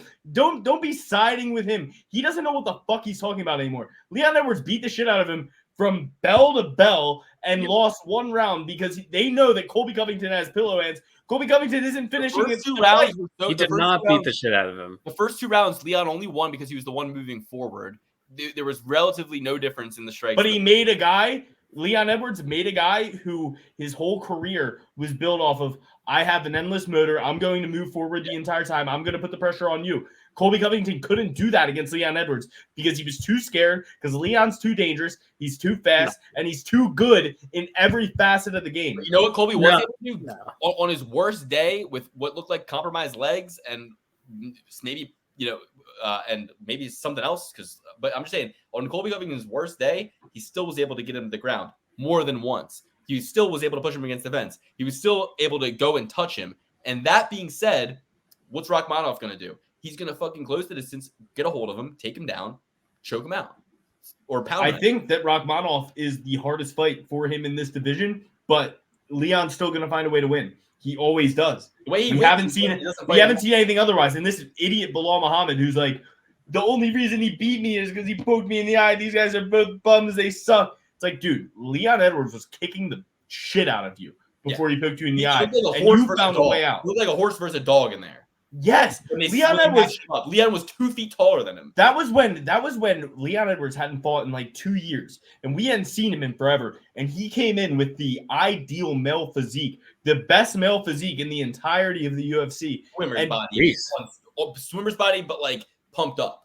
Yeah, he looks like an upside down Dorito. He's big up top, thin at the bottom, jacked ass legs. Like, Leon Edwards is going to hold this belt, and I think he's going to hold this belt for a long time. And Bilal Muhammad's probably the next fight, just because he weighed in, and now there's that precedent. But press conference, Dana White has been non-committal about that. He said, "I don't know, I have no idea," which I just love. I mean, I would like to see the next fight be Bilal Muhammad because I think it's a good matchup for like betting and stuff like that. And I think, yeah, you're right. We would take Leon and probably win big. But I would also like to see Bilal get stiffed entirely and pushed to the back of the line and just have to fight someone else. You know? I would love to see nothing more than Bilal Muhammad get the worst end of the stick. I agree. But I think the worst end of the stick might be getting knocked out by Leon Edwards first. And Leon Edwards getting that back. Because we all know what we saw in there. You know, that was maybe a 5-round fight main event. But we all know what we saw in there. We saw Bilal Muhammad see the one door out of the octagon and took it. Yeah. And then we got guys like him and Chris Curtis saying, how do you fight with one eye? Guess what? A guy comes in with literally one eye. A guy comes in with one eye and says, Michael Bisping is my biggest hero. Yeah.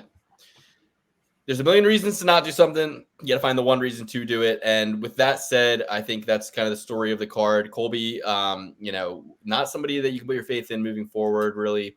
I don't know where – he's got the weirdest career of all time. I don't know where it goes from here.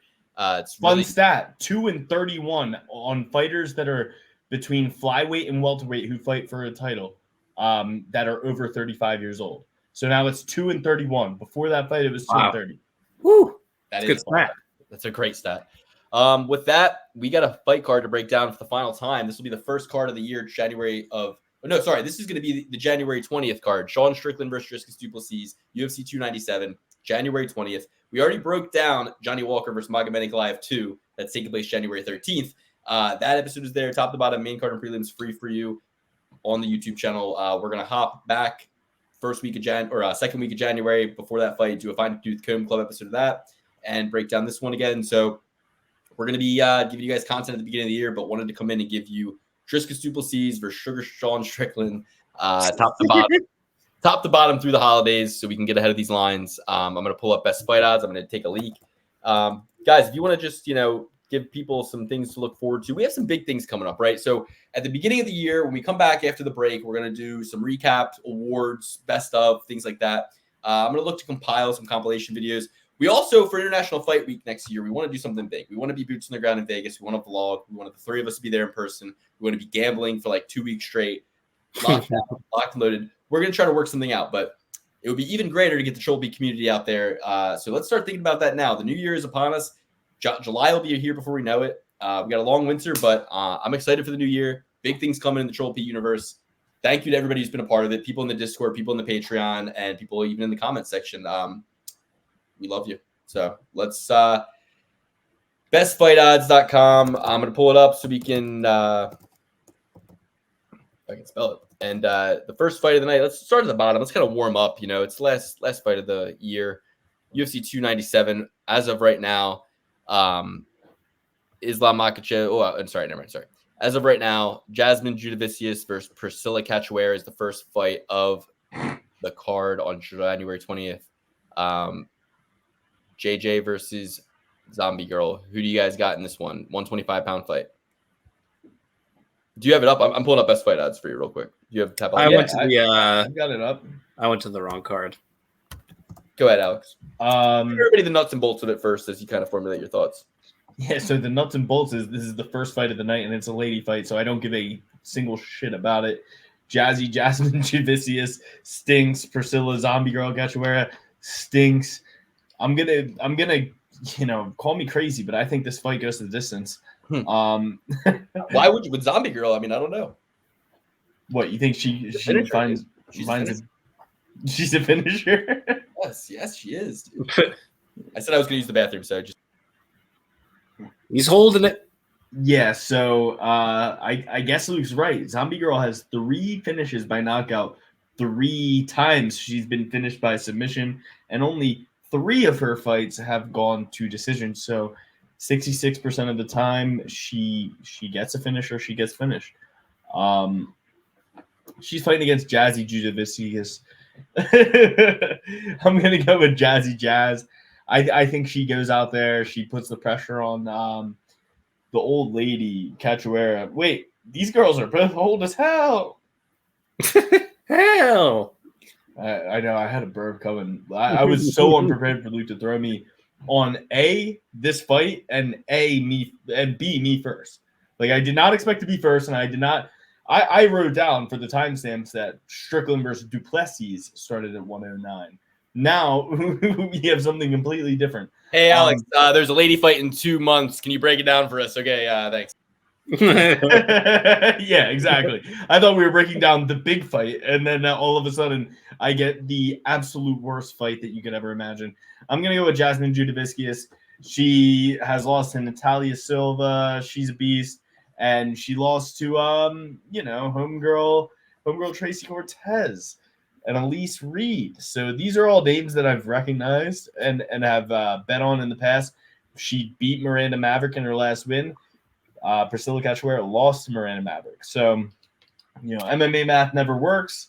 But in this case, it probably does because the older girl stinks more and got finished quicker in the last fight and gets finished almost every time she loses. So we're going with Jazzy Jazz over here in Canada. The Canadian. We're going with the Canadian.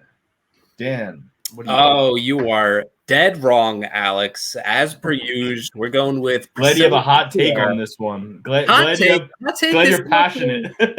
Hot take right now. I got a couple here. Number one, this is actually a good fight. Okay, when I look at this, I see 2 dogs going at it. All right. Aggressive fight style on both ends. I think it's going to be fun. I think it's going to be entertaining. A good way to start off a big card in Canada. It comes down to physicality, and that you give the edge to Cachoeira. So for that reason and that reason alone, but a strong enough reason, we're going with Priscilla Cachoeira. Do we have odds on this fight, Alex? I certainly don't. Do you have any form of preparation for these fights? I swore No. we were going to go over DDP versus Sean Strickland because we already got a little taste of it this past weekend.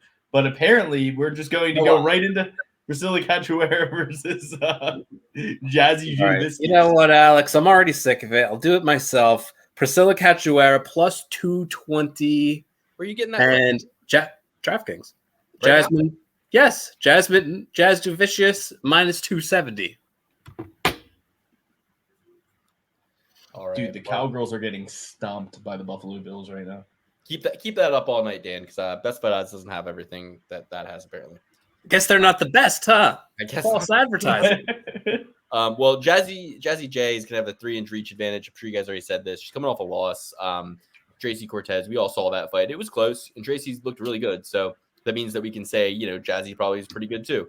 But coming off that submission loss to Miranda Maverick by armbar, I'm going to go with Priscilla Cachoeira as a get-right fight. She's plus 125, you said? No, plus 220. Stop. Really? Yeah. Interesting. Yeah, For a lady fight and a girl that's tenacious and willing to gouge someone's eyes to win, I'll take Priscilla Cachoeira. That's what I'm saying. Yeah, I don't see Jasudavicius as tenacious. She's not as tenacious. It comes down to that. Tenacity is the word. Not going to get bullied. No, tenacious is a word. Tenacious D. No, but he was looking for like the other tense of it, and then he was like, we're getting so he reworded his whole sentence. Who'd you guys pick? Alex picked Juicy J. Who'd you pick? I went with Cachoeira. All right, cool. Next, Charles Jourdain. This is a Canadian card, right? True. Canadian card. So Charles Jourdain taking on Sean Woodson. This is one to try to bring the Canadians in from the parking lot into the arena so they start drinking the beers they have to pay for. Nobody wants to miss this fight. It makes sense they put it second. Charles Jourdain, Sean Woodson. This fight's been booked before. I definitely have broken this fight down before. To me, Charles Jourdain's coming into his own. The Ricardo Ramos win, the Kron Gracie win, even going back as far as like, who do you fight that he kicked him in the chest? I mean, he's looked pretty good for a while now. Andre Ewell, yeah. Meanwhile, the sniper got Dennis Bazooka 3 months ago. He took him to decision. That was Dennis on short notice. And then Dennis actually went out and got finished in his very next fight. So I don't know that I like that. But before that, split decision win against Luis Saldana, which says maybe some weirdness with that. I don't know. Was it a draw or some shit or a no contest? Everything is a weird about this guy, Sean Woodson. Dude, everything is weird about Sean Woodson. I mean, his dimensions, his look, his feel, the way he fights. He's got the longest legs in the world. He's only a boxer. Everything about him is odd. He's got a huge head. He's a watermelon on a toothpick. It's got a lot of Chris Angel mind freak vibes. He has totally missed my ire as far as being a weight bully. I always say guys who cut weight are cowards. Well, this might be the biggest weight bully coward of all time if you really think about it. 6'2", weighing in at 145 pounds. I'm going to go with Charles Jourdain. I mean, I really do respect Sean Woodson's game and his style, but he's had too many fights that are a little too close. Yes, great opponents. I think Yusuf Zalal is massively underrated. I love Yusuf Zalal. He's on like a 3-fight finish streak outside the UFC right now. Definitely going to get back in the UFC soon, but I am going to go with Charles Jourdain to be super motivated in Canada, come scrapping, not allow Woodson to keep the boxing range, keep him on the end of the jab, close the distance, possibly get some takedowns. He's better on the ground than people know just because he fought Kron Gracie and didn't want to go to the ground with him. I think he can possibly like push him against the fence, get a couple takedowns, tire him out, use the fact that he's not cutting as much weight to be stronger in the third, fight hard, land damage, maybe even get the knockout, clip him with something up over the top. Charles Jourdain for me. What do you think the line should be? Minus 195 Woodson, plus 155 Jourdain. Okay, Charles Jourdain is a minus 150 favorite. Sean Woodson plus 120. Oh, yeah, so it was like if that's what you think, then go right in, I guess. I was just thinking that people would side with Woodson because he's got a more unblemished record over his last 5, and in general, taller, longer, a lot of hype behind him. I thought people would kind of bet him as the favorite, but this is so early. Expect that line to flip. I mean, if Woodson's an underdog right now at plus 125, that tells me that they wanted to set this as a pick'em and encourage betting on Woodson. It'll move him to a favorite. By the time the fight happens, he'll be a big favorite. He'll blow everybody's parlay. Jourdain will look like a juicy dog at plus 200 by the time this fight comes along. No, he's not going to be plus 200 if he starts as a minus 150, he's not going to go all the way to a plus 200. All right, That's crazy. What's not one crazy. thing both these guys have in common, Dan? We're a month. We've never broken Brainiac? a fight down a month away. Dan, you Brainiac. What do these guys have in common? What they have in common? I don't know. What? They both got Darce choked by Juicy J. After they were putting on striking clinics against Juicy J, tired themselves out. Charles Jourdain choked out in the third round. Sean Woodson choked out in the third round as well. Oh my gosh, almost exact same time. 244 for Sean Woodson, 256 into the third round for Charles Jourdain. That's crazy. That's super crazy. Charles Jourdain, though, I'm gonna roll with him. He is the favorite. He really should be. I thought that the public money would be on Sean Woodson, and who knows? As it gets closer, they look at this guy's dimensions. They will definitely probably funnel a lot of money on Sean Woodson. His head's too big for his body. I don't know how he holds it up. He's very, very skinny, very thin, very frail. Charles Jourdain is very hearty. He's a hearty boy, thick neck, thick shoulders, big traps, big tries. He's somebody who has the whole gambit of skill here. Where Sean, dude, I want to say Sean Woodson because of I want to say Charles Woodson because of the Michigan Wolverine, right? Charles Woodson. Oh yeah, Charles Woodson. Yes, and it keeps throwing me off. Sean Woodson, really good boxer. He doesn't really have much else to his game. Charles Jourdain, on the other hand, he has a lot to his game. He's good almost everywhere. I think he defeats Sean Woodson in this one. He's on his own soil. He's going to be fighting for it, and he's going to defeat him. And he should be a favorite, but I think the money's going to come more even before this fight since it's in like 5 weeks. Yeah, I'm going to take Sean Woodson. One of my favorites. Love watching this guy fight. I think it's going to be his breakout party coming off. I mean, hasn't lost since, let me see here, a loss since 2020. Okay. But this, man, I just love the boxing from Sean Woodson, and he's finding ways to finish fights. He's shown good wrestling ability, submission attempts. He could do it all on top of having a 9-inch reach advantage in this one. So love some Sean Johnson in this matchup. I hope he gets steamed up to a even better underdog play. But all right, not a lot of unity so far. No Trilby certified picks yet. Johan Lainesse versus Sam Patterson. Who wants to take this one away while I take these in real quick? I'll go ahead. Sam Patterson seems to be very glass-jawed. Johan Lainesse, half decent striker, I would say. He's very tenacious in there, looking for the finish at all times. I think the finish will be available at some point in the fight. Again, Sam Patterson, kind of like a Sean Woodson, but with half the skills, but a big, lanky guy. But that chin is overly exposed in a lot of these matchups if you do the film study on Sam Patterson previous to his first UFC fight. So I think Lainesse will be able to capitalize, find the finish. I'll get the odds on this matchup. I would say that Lainesse would probably be the favorite. Let's see here. We got Lainesse, only a slight favorite at minus 125, though. Sam Patterson could be had for plus 105. So for me, this will be my first favorite, actually, going with Johan Lainesse. Yeah, I remember Sam Patterson coming in, and he fought Red Fox, right? That guy. Yes. Yeah, Yep. Ashmus. So, and we were high on Red Fox, I believe. So, Sam Patterson coming off that knockout loss, how's he respond? 8 months ago, how long was he out? How long wasn't he training? Thin bone structure on this guy compared to Lainesse. That really is more of a difference maker than people think.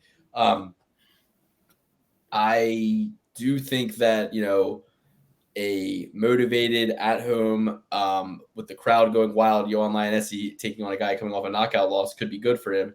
However, Darian Weeks a year ago, split decision. Gabe Green knocked him out a year and 7 months ago. I think that's before Gabe Green had his eye surgery. Not Mike Malott takes this guy out 9 months ago. Another Canadian, submitted him, made easy work of him.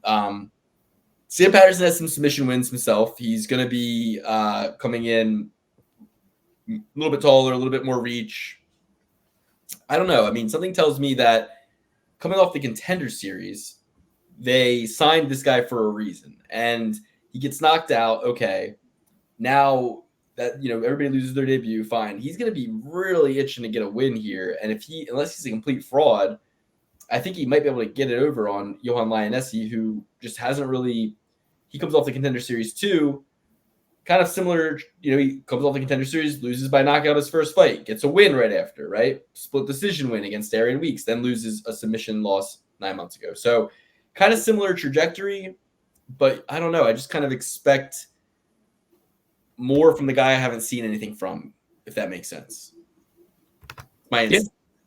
But I see what you're saying though. Like when I look at these two guys, their pictures, I'm like, guy on the left, thicker head, better bone structure. He's going to be able to eat everything this guy has coming. He's going to throw something himself, knock him out. He just got knocked out 8 months ago. No worries. But then I'm like, Sam Patterson, a little slicker, a little longer, a little taller, a little faster. Could maybe get in and out, get to the takedown, get a submission, tire him out. I'm going to go Sam Patterson. All right.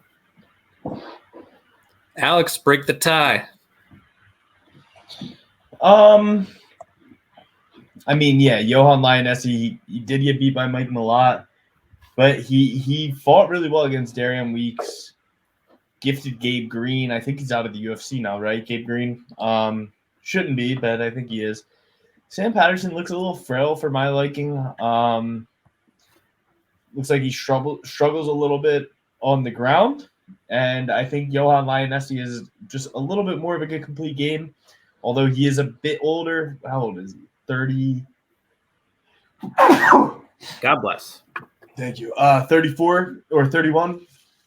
Yeah, I'm going with Lainesse on this one.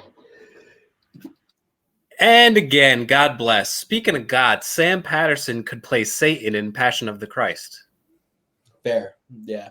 He's a handsome devil. Malcolm X Gordon taking on Jimmy the Brick Flick. Alex.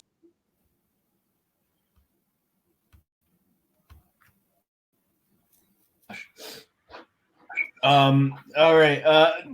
Shit. Give me Malcolm. Give me Malcolm Gordon, I guess. Both these guys stink. I don't know how this is gonna play out. Malcolm Gordon, he's old, in a young man's weight class, but Jimmy Flick is as well. Jimmy Flick has mentioned that he wants to retire quite a few times. So, oh my gosh. So, it's hard for me to call because both these dudes are so old and so bad. But I'm gonna go Malcolm Gordon on this one. I will take Gordon as well. One thing that you can say about him is that his resume is filled with really good guys. I mean, they're losses, granted, but you got Jake Hadley, Makai of Sumbaderji, and Amir Albazi. Now, some of those guys have, they're coming off of not the best performances themselves. But that being said, Jimmy Flick already retired. Never a good sign there. I feel like Malcolm Gordon, he's a killer be killed fighter. So is Jimmy Flick. So if you want to play this fight does not go the distance, that might be something for you. For me, I'm going to go with Malcolm Gordon. Obviously a bit of a stay away though for most parlays. Certainly not a pillar. Yeah, Malcolm Gordon for me, that'll truly certify him first one of the card. For me, it comes down to the retirement, the back-to-back knockout losses. They both got 7 losses, as you said, Alex. They're not that great, but in the UFC, you're going to rack up some losses. Malcolm Gordon, has a lot to prove.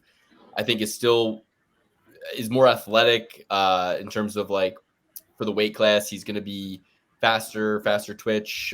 Maybe I think I'm kind of talking myself out of Malcolm Gordon a little bit here. I didn't realize he missed weight by 4.5 pounds in his last fight. Notice, very short notice. Okay, that's good. And Jake Hadley and Muhammad Makayev are both pretty good. But man, I think the Brick could do to Malcolm what Hadley did to him. But I also think that Malcolm Gordon could possibly be very smothering, tire him out, take him down, and win a decision. So I'm gonna go with Malcolm Gordon. That'll trophy certify him. Yeah, Hadley was supposed to fight Taveras and Beckhoff, ironically enough, from this past weekend. Funny odds here. Malcolm Gordon -115. Jimmy Flick -105. Vegas, no idea what's going on here. Interesting. Just where we want him. We got him just where we want him. Chris Curtis and Power Bar. This is going to be the first of several pretty good fights. I think I got a hot take on this one. You want me to take it away this time now that I'm not fucking sneezing like crazy? Yeah. Jerk off over there. Chris Curtis, like, you watch the show when we, don't pick you, and then all of a sudden, like, you just are completely out of the mix. Like, we pick you all the time, even when you lose, and even when you, like, pull out some eye poke and don't understand how somebody can fight with one eye. Shout out to Mike Bisping. Shout out to whatever the one-eyed freak from the hills is. What? What? Say the F word, bro. Come on. Freak? Bro, 2 strikes, brother. 2 strikes. You know what happens when there's 3. Finish your monologue. All right. Some people are freaks of nature, and that's just the facts. I'm going to go with Marc-Andre Barriault. Like I said, Chris Curtis, you're paying attention when everybody's hating on you. So pay the fuck attention right now, because I'm picking Marc-Andre Barriault, and Marc-Andre Barriault is going to fucking bury you. And, you can have your Man Dance podcast. I know you got that idea from us because we sit here, we do the Man Dance. We're all mans here. So go fuck yourself. Watch the podcast now. You only watch it when somebody picks against you and is passionate about it. So guess what? Marc-Andre Barriault is going to kill you in the cage. Boom. Marc-Andre Barriault. Cheer me up, Just when I thought I was out, they pulled me back in. I'm Captain Canada over here, baby. I'm going all Canadian so far, I believe. I'll go with you, man. Marc-Andre Barriault, I think he's going to be way too much for Chris Curtis. Chris Curtis's usual game is not going to work here. By that, I mean Chris Curtis never been taken down. That ends here. He's getting taken down. He's getting sat on his butt here. If it hasn't already happened. Marc-Andre Barriault's going to be able to push him against the fence, smother him, frustrate him. He's already frustrated. He's got way too much going on. He had to delete his own Twitter account because he's too worried about everyone else's life and what everyone else is saying to him. Chris Curtis, not gonna do well. He is not mentally sound for this moment. He's gonna have a lot of doubts going in, and he will lose. I'm not too sure. Hard to make sense of this. I'll say this though. Everyone talks about Chris Curtis's defense in there, but he actually has more strikes landed on him than strikes dished out. 6.3 is a whole heck of a lot of damage to be absorbed per minute. And imagine Power Bar throwing them ham hocks. Yeah. I don't think there's going to be takedowns. I mean, maybe some control up against the fence, but looking at the stats here, I'm turning into a bit of a stats guy. I think that's going to turn around my That's your role on the show. That's your role on the show. I wanted to let you do that. You've been doing it a lot. I wanted to tell you, please keep doing that. I got the stats. I got the odds. So takedown-wise, we have Barriault coming in at 25% takedown defense. On the other hand, 92% from Chris Curtis. So I'm not seeing many takedowns coming for the Power Bar. But striking-wise, yeah, we got Power Bar matching the amount of strikes that Chris Curtis normally absorbs. So with that being said, I like Power Bar's chin. So we're not going to have a flash knockout here. And over the course of 3 rounds, I think Power Bar is going to be landing a lot more volume. So give me the Power Bar by decision, but I'll play the money line. Triple P certified. Love it. What's the odds on Power Bar right now? We got plus 114 for Power Bar, minus 135 for Curtis. Nice. You're welcome for getting ahead of this card for you, because everything right now, no matter who you like, is going to be good odds for you, because it seems like everything's a pick 'em right now. So, next up we got Sidey. And listen, if I'm Sidey, I am taking some umbrage with the photo the Tapology used for me. Like, nobody's putting my hog on blast like that.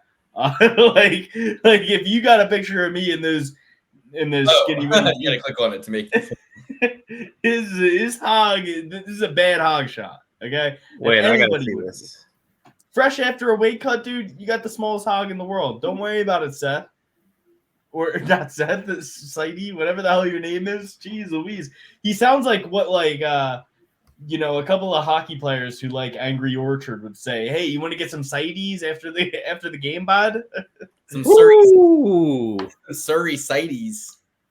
Like serious Sideys or something. Yeah. Oh, yeah.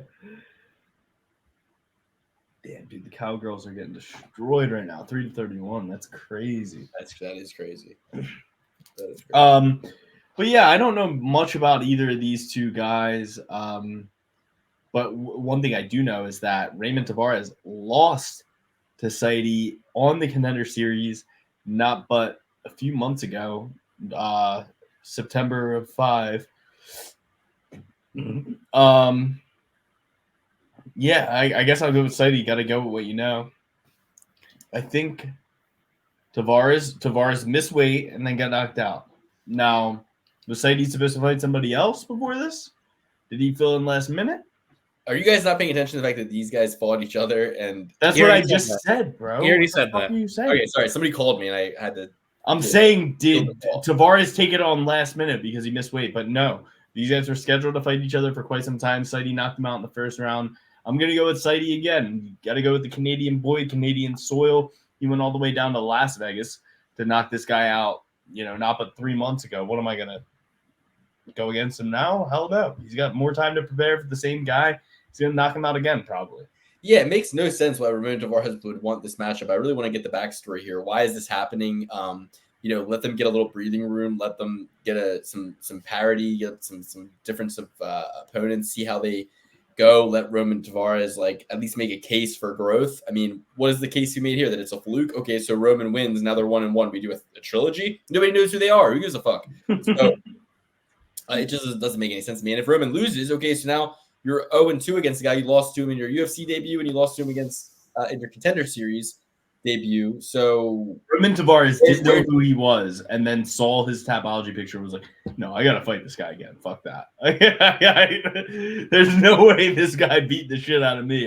That's why I'm kind of tempted to be like, what does this guy see in here that makes him just so gung ho to get this fight again, or was it not his decision? That's what I need to know. But until then, I'll go with Sidey.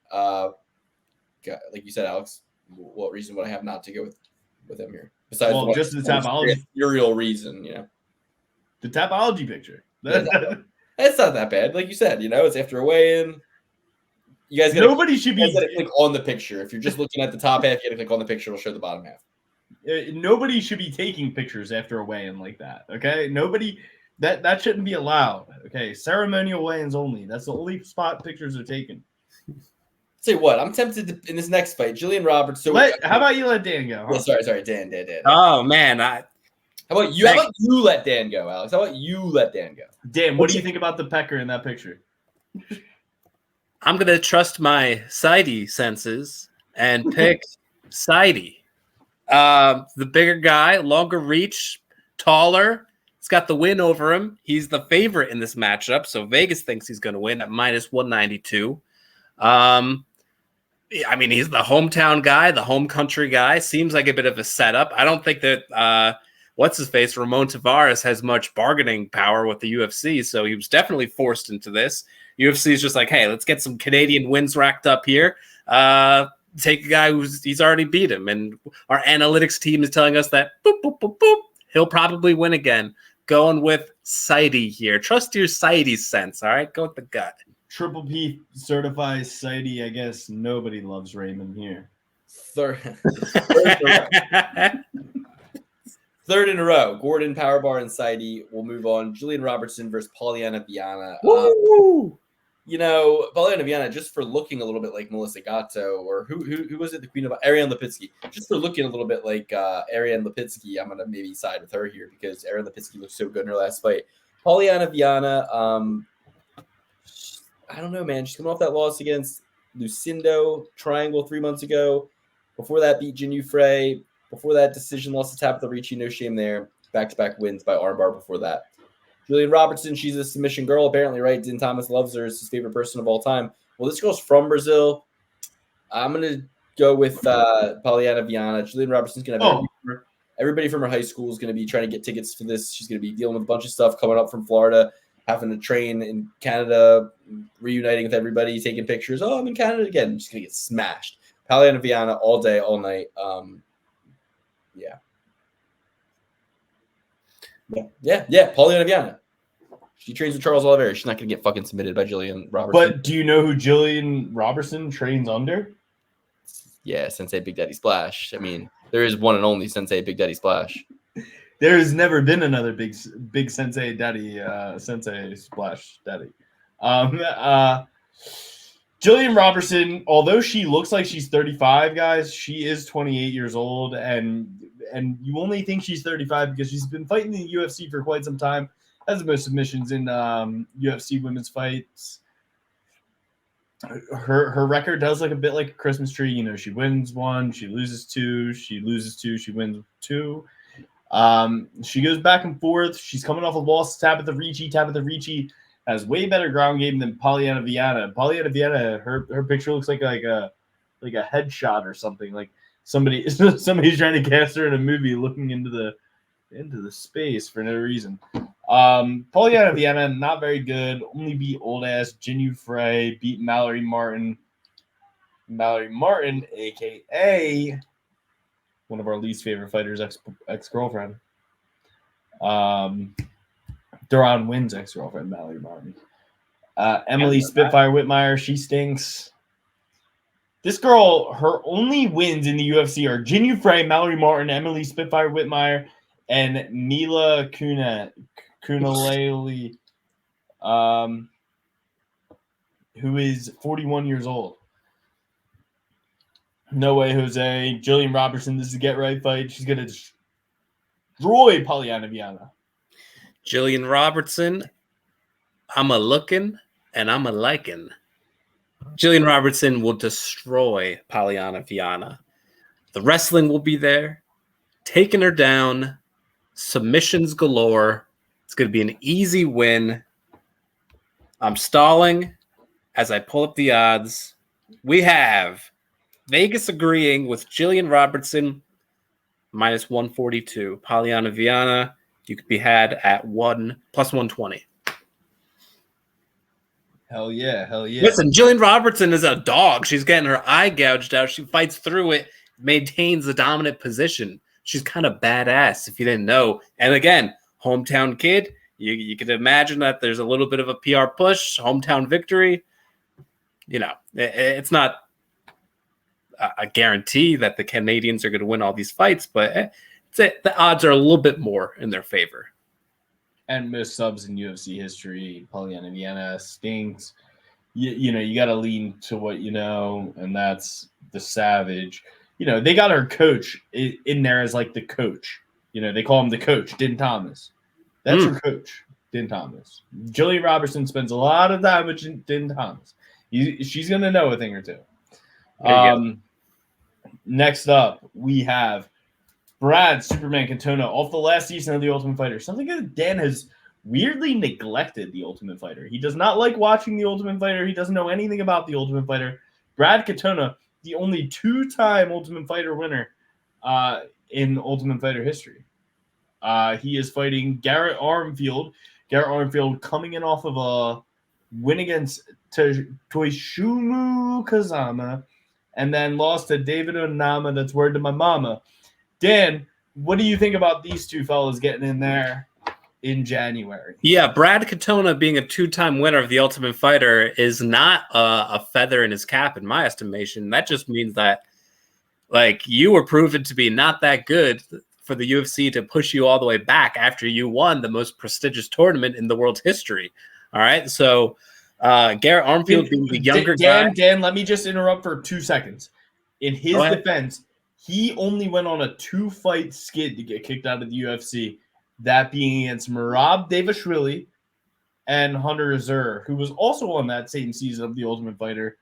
Hunter Azur, yeah, he sucks, but Merab Dvalishvili, very good fighter, and you rarely hear about a guy getting kicked out off 2 losses. But you know what? One in the organization. It's more than just the losses. The UFC brass, they talk with the agents, they talk with the coaches, they all talk together, and they figured these things out. Like, hey, you know what? Brad Katona is actually not that good. So, it really wouldn't hurt us if we send his ass back to the Pee-wees, the minor leagues.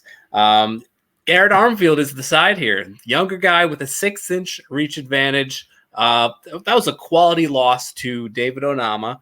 And now he's coming off the win here with a guy who, funnily enough, rhymes with Onama and Kazama.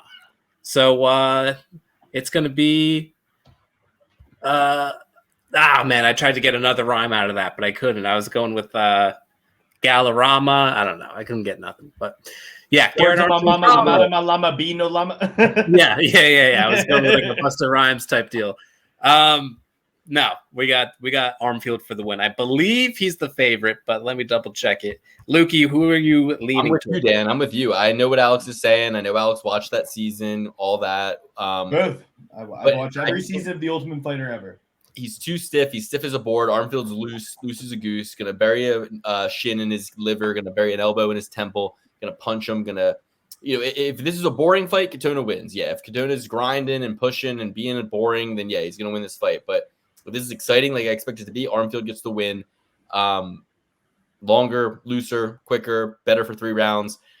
Knockout power. I'm going with Garrett Armfield. And I remember saying when he knocked out Kazama, I got to bet on this guy in his next fight, no matter what, because I think this guy's good.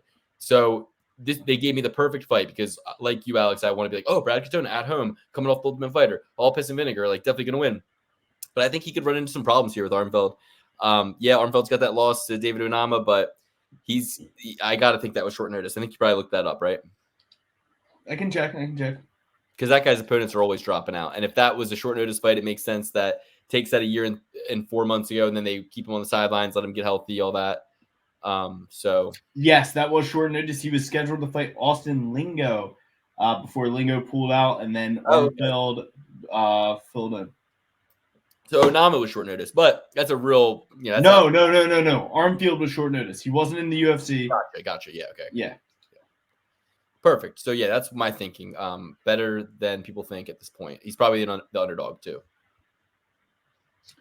I'm gonna go with Brad Katona on this one. Luke and Dan, they can say what they want, but this guy Armfield, he lost to Ronnie Lawrence, and then he lost to somebody by submission in the second round, and then lost to David Onama by submission in the second round from an arm triangle. This guy, his grappling as a whole, he has a lot of wins by knockout. Garrett Armfield does, but he's not the most seasoned on the ground. Brad Katona has a smothering ground game. The only guys who have beat him, Hunter Azur, yes, who is chinny, but is a really good wrestler. Hunter Azur. He used to train with Henry Cejudo. Hunter Azur, and then Merab Dvalishvili, who has a smothering ground game. Guys, you look at this Brad Katona. This Brad Katona, he beat Timur Valiev on The Ultimate Fighter. He beat Bryce Mitchell on The Ultimate Fighter, and he beat Kyler Phillips on The Ultimate Fighter. All of these people on The Ultimate Fighter then got kicked out of the UFC after going 2-2 as a professional in the UFC. 2-2. Yes, they did not count the Bryce Mitchell or the Kyler Phillips fights. Kept Bryce Mitchell around, got rid of Brad Katona. Because he's boring, for sure. That's the only reason. But he's good. He wins a lot of fights. Nobody likes to see him win. He reminds me of a guy I used to wrestle on the wrestling team with, who was a nerd, boring, didn't have the most exciting matches, not a lot of pins, but he would win a lot of matches. And Brad Katona is going to win this one too. Hunter Azur, great grappler. Merab Dvalishvili, great grappler. Garrett Armfield, not a great grappler. He's going to go out there and smother Garrett Armfield. Probably going to be by decision. All right. Well, listen, I respect your opinion, and I think I could be wrong here, but I'm just going to go with my gut when it comes to Armfield off of his last fight. I want to give him the respect. And oh my gosh, yes, I love this next fight. Yes. Dominic Reyes versus Carlos Ulberg, 205-pound matchup. 9-1 Carlos Ulberg taking on Dominic Reyes, 12-4. Dan, what are the odds on the Armfield fight before we get into this one? Armfield is plus 140, Katona minus 166. Minus 166, plus 140. Yeah, exactly where it should be, really. I mean, Dominic Reyes, absolute dumbass, who got more pussy than he deserved because he played football. versus Carlos Ulberg, the most handsome man to ever go in the UFC besides who's my guy? You guys Alan know this. Zoban? No, No, the French guy. The French William guy. Gomez. Yes, William Gomez. He is the hottest guy in the UFC. Carlos Ulberg. UTR for me, but anyway. He does have amazing lips. I But Carlos Ulberg is a good 2A, Tattoo Taveras 2B. You know, it depends on what you're looking on. If you're looking for big beefy hunks, you're going for Carlos Ulberg. If you're looking for a skinny twink, you go for Tattoo Taveras. But number one, obviously, is William Gomez.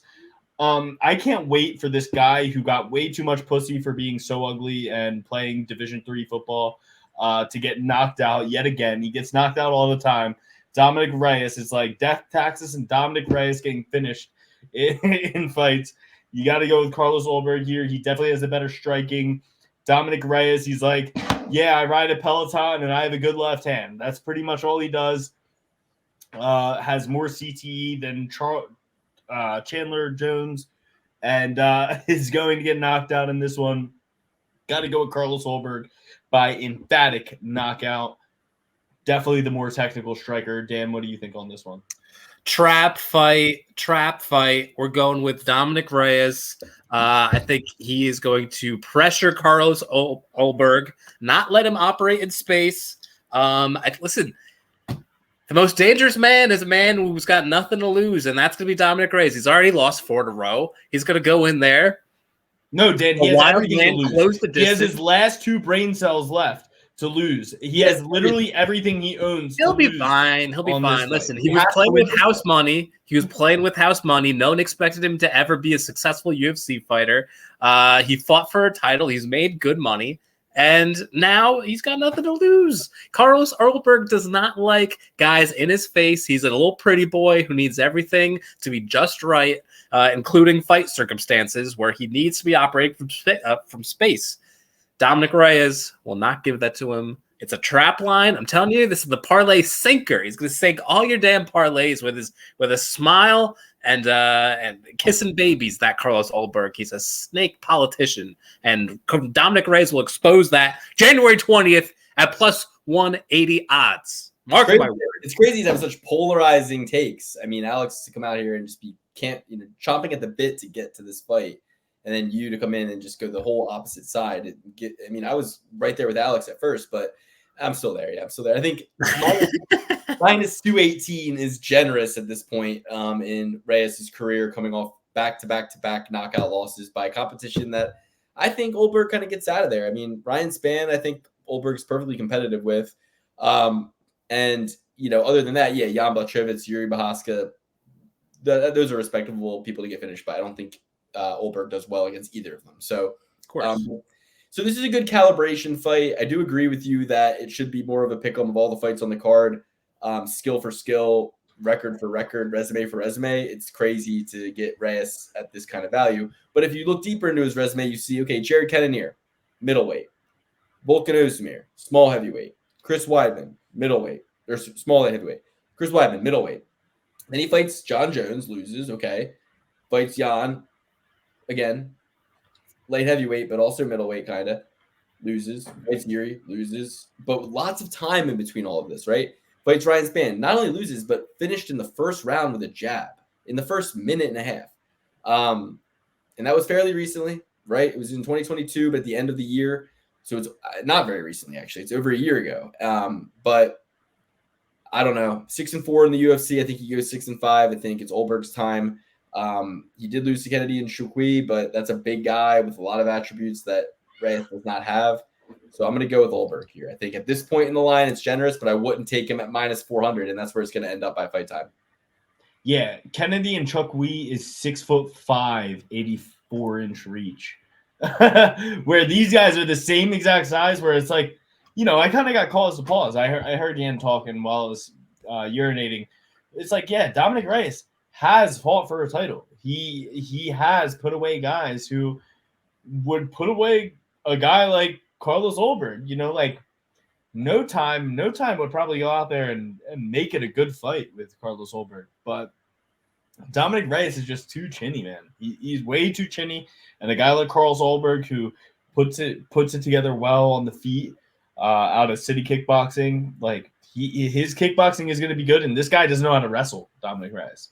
Like, newsflash, he does not know how to wrestle. He does not know how to put his body on somebody as, 6'5" Kennedy and Chuckway coming out of Fortis MMA knows how to put his body weight on somebody and tire them out, Yeah. All right, so we will go on Neil Magny versus Mike Malott. Man, Neil Magny, couldn't be lower on him after everything I saw Ian Gary do to him, just the flopping around. I mean, Neil Magny matters. Shut up, Chael. Shut up, Chael. Respectfully, shut up. No, Neil Magny is as good as done on this podcast, for me at least. And it's not just the Ian Gary whitewashing. It's also the Gilbert Burns whitewashing. It's just he's so inconsistent, so many holes in his game. Mike Malott will find those holes. He's not the one. Neil Magny's confidence is at an all-time low. Mike Malott's going to destroy him. And at these odds, minus 250. Shit, I like minus 250 Mike Malott a lot better than minus 218 Carlos Ulberg. I'll tell you that much. So give me Mike Malott. Yeah, I think I'll roll Mike Malott here. Although he is like the hot new thing, he is pretty old. He's 32 years old. Neil Magny, 36. He looks a lot younger than Mike Malott. Mike Malott looks like he was popular in like the Backstreet Boys or something of that nature. The one thing I'd give you pause for is Neil Magny has a record of a female MMA fighter where it's win, loss, win, loss, win, loss, win, loss. He's coming off of a loss. This is the perfect opportunity to win. The only problem with that is that Mike Malott is a suffocating grappler. Very, very suffocating grappler. Although we look at Neil Magny as like a guy who has good grappling, he always finds a way to struggle against guys like this in Mike Malott. And I think Mike Malott's path to victory is obvious. Mike Malott is going to kind of treat him like Michael Chiesa did. And Mike Malott's going to win this fight. I usually don't respect Canadians. Don't respect much about them. Love hockey, though. That's probably the only way they get my respect. But I'm Canadian boy. Oh, Canada, our home and native land. Dan, what's your pick? Before you get into it, Dan, I will say this: 7-inch reach advantage for Neil Magny, but only 2 inches taller. I don't know that it's going to matter because you mentioned that Mike Malott is great on the ground submission guy, but remember that in the Mickey Gall fight. Mickey Gall was a lot taller, longer too, and he knocked him the fuck out, bullied him, beat him up. I think he can do the same thing to Neil Magny. I don't think Neil Magny's a better striker than him. I think Neil Magny thinks he is with his little jabs and moving around the cage, but Mike Malott's going to wade in and put fucking leather to face. Never ever compare Neil Magny to fucking Mickey Gall, Mickey Sopranos boy Gall. He doesn't know what the fuck. He doesn't know up from down, dude. He doesn't know what the hell he's doing. He thinks ducks are in his fucking pool. He doesn't have any idea what's going on in the world. That's rough. Mickey Gall catching stray bullets. I was just saying that he's tall. Mike Malott is the play here. Neil Magny is a lamb to slaughter on Canadian soil. It's going to be a bloodbath. Let's hope he's going to be okay at the end of this. But, man, it's a lock for me as a Neil Magny lover. But this is the end, folks. Mike Malott, minus 250, parlay pillar. Lock it in. Malott as well. Bet your whole income on it. Responsibly and don't bet. Next, we got Movsar Evloev taking on Arnold Almighty Allen. Arnold Allen, TriStar Gym, but by way of England. So kind of the hometown guy here against the Russian coming out of American Top Team. 17-0, Movsar Evloev. Allen coming off that fight against Max Holloway 8 months ago. And a fight where he did not get concussive blows hit to his head in that fight. I mean, he definitely was taking some shots just because he didn't get knocked out. That last minute of the fight, he got dropped. So I'm definitely interested to hear what you guys have to say about this one. 5'7" versus 5'8", 72.5-inch reach for Evloev to 70 on Allen, 2.5-inch reach for Evloev, but mostly a mirror matchup in terms of build, body type, physique, all that. Evloev got his ass kicked by Diego Lopes. Luke said Diego Lopes might be the only guy in the UFC to be able to beat up Leon Edwards. Diego Lopes can do anything, although he is fighting at 145 pounds and not 170 pounds. Diego Lopes can do anything, and he might be able to beat up Leon Edwards. Personally, I don't think anybody in the UFC can beat up Leon Edwards. Edwards. I think Leon Edwards has that killer instinct. But we're coming into this fight. We're coming into this fight with Arnold Allen, Movsar Evloev. You tell me Diego Lopes rolling off the couch, beat him up, looking like Andre Feely's what Andre Feely wants to look like. Came in there and beat up Movsar Evloev. I thought he won that fight, Diego Lopes. Arnold Almighty Allen, dude. Say what you want about him. His dad was on the gear. His dad was probably had him on the gear since he was a little kid. He's strong. He has good wrestling, good grappling. Max Holloway beats every single person in the division besides Alexander Volkanovski, and he has beat him twice. As far as I've seen, Max Holloway, I'll be honest, I think Max Holloway won every single fight against Alexander Volkanovski, but I'll give Alex Volkanovski the last one. That was the most dominant Volkanovski win against Holloway. Really hoping Ilia Topuria beats Volkanovski just so Holloway gets another crack at it. But, you know, everybody in this division is losing to Max Holloway. Do not look at that as something bad that happened to Arnold Allen. That's a learning experience, and he's going to go in there and he's going to fuck up Movsar Evloev. Okay. Damn. I couldn't disagree more. I think Evloev is going to win. We've seen now how good Diego Lopes is, and Evloev definitely won that. You know, he lost moments, but for sure won the fight. What I think is going to be the key is the wrestling. When we see Arnold Allen take on any sort of wrestler, he gives them up. Mads Burnell landed 6 takedowns on him, and who else? He gave up 4 takedowns to Makwan Amir Khani. And then the rest of them are all strikers, right? Calvin Cater, Max Holloway, guys who aren't going to look to take it down. So I feel like Evloev, who has a almost 5 takedowns per fight average, is going to utilize that. And listen, the guy's 17-0. Okay, he's a damn good fighter. Perfect record for a reason, and has paths to victory here. Striking as well. So I like Evloev. And I'll get the line as Lukey gets into his pick.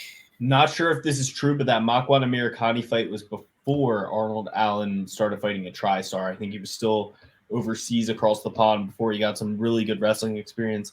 But I respect your opinion, Dan. Luke, what do you think? Siding with Dan here again. Movsar Evloev, I think, like you said. So never mind. I don't respect either of your opinions. He beat Diego Lopes, and as you said, I said, Diego Lopes can do anything. So if he can beat Diego Lopes, he can do anything. He's undefeated. He's spotless. This is his fight before the fight to get to the title for sure. So with Allen coming off the Holloway fight, he's going to suffer a little bit of a Super Bowl hangover. A literal hangover from the concussion he had in that fight, and he's going to be a step behind Movsar Evloev, who is the better grappler, and I think he even is the better striker. So Allen's there to be hit. He's going to have a smile on his face. He will bleed. Evloev will win 18-0. It's so crazy how some guys have to go through Max Holloway to get the title shot, where it's like Ilia Topuria, they're like, get him in there. Because we don't want Max Holloway beating the shit out of this guy. So then what? We have to sit here and say Max Holloway versus Alexander Volkanovski 8.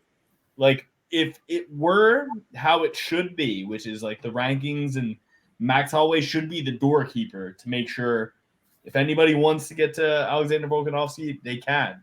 But they have to beat Max Holloway. No one can beat Max Holloway. Not a single man can beat Max Holloway. Like, it's insane. It's insane to me. It is. He's really good.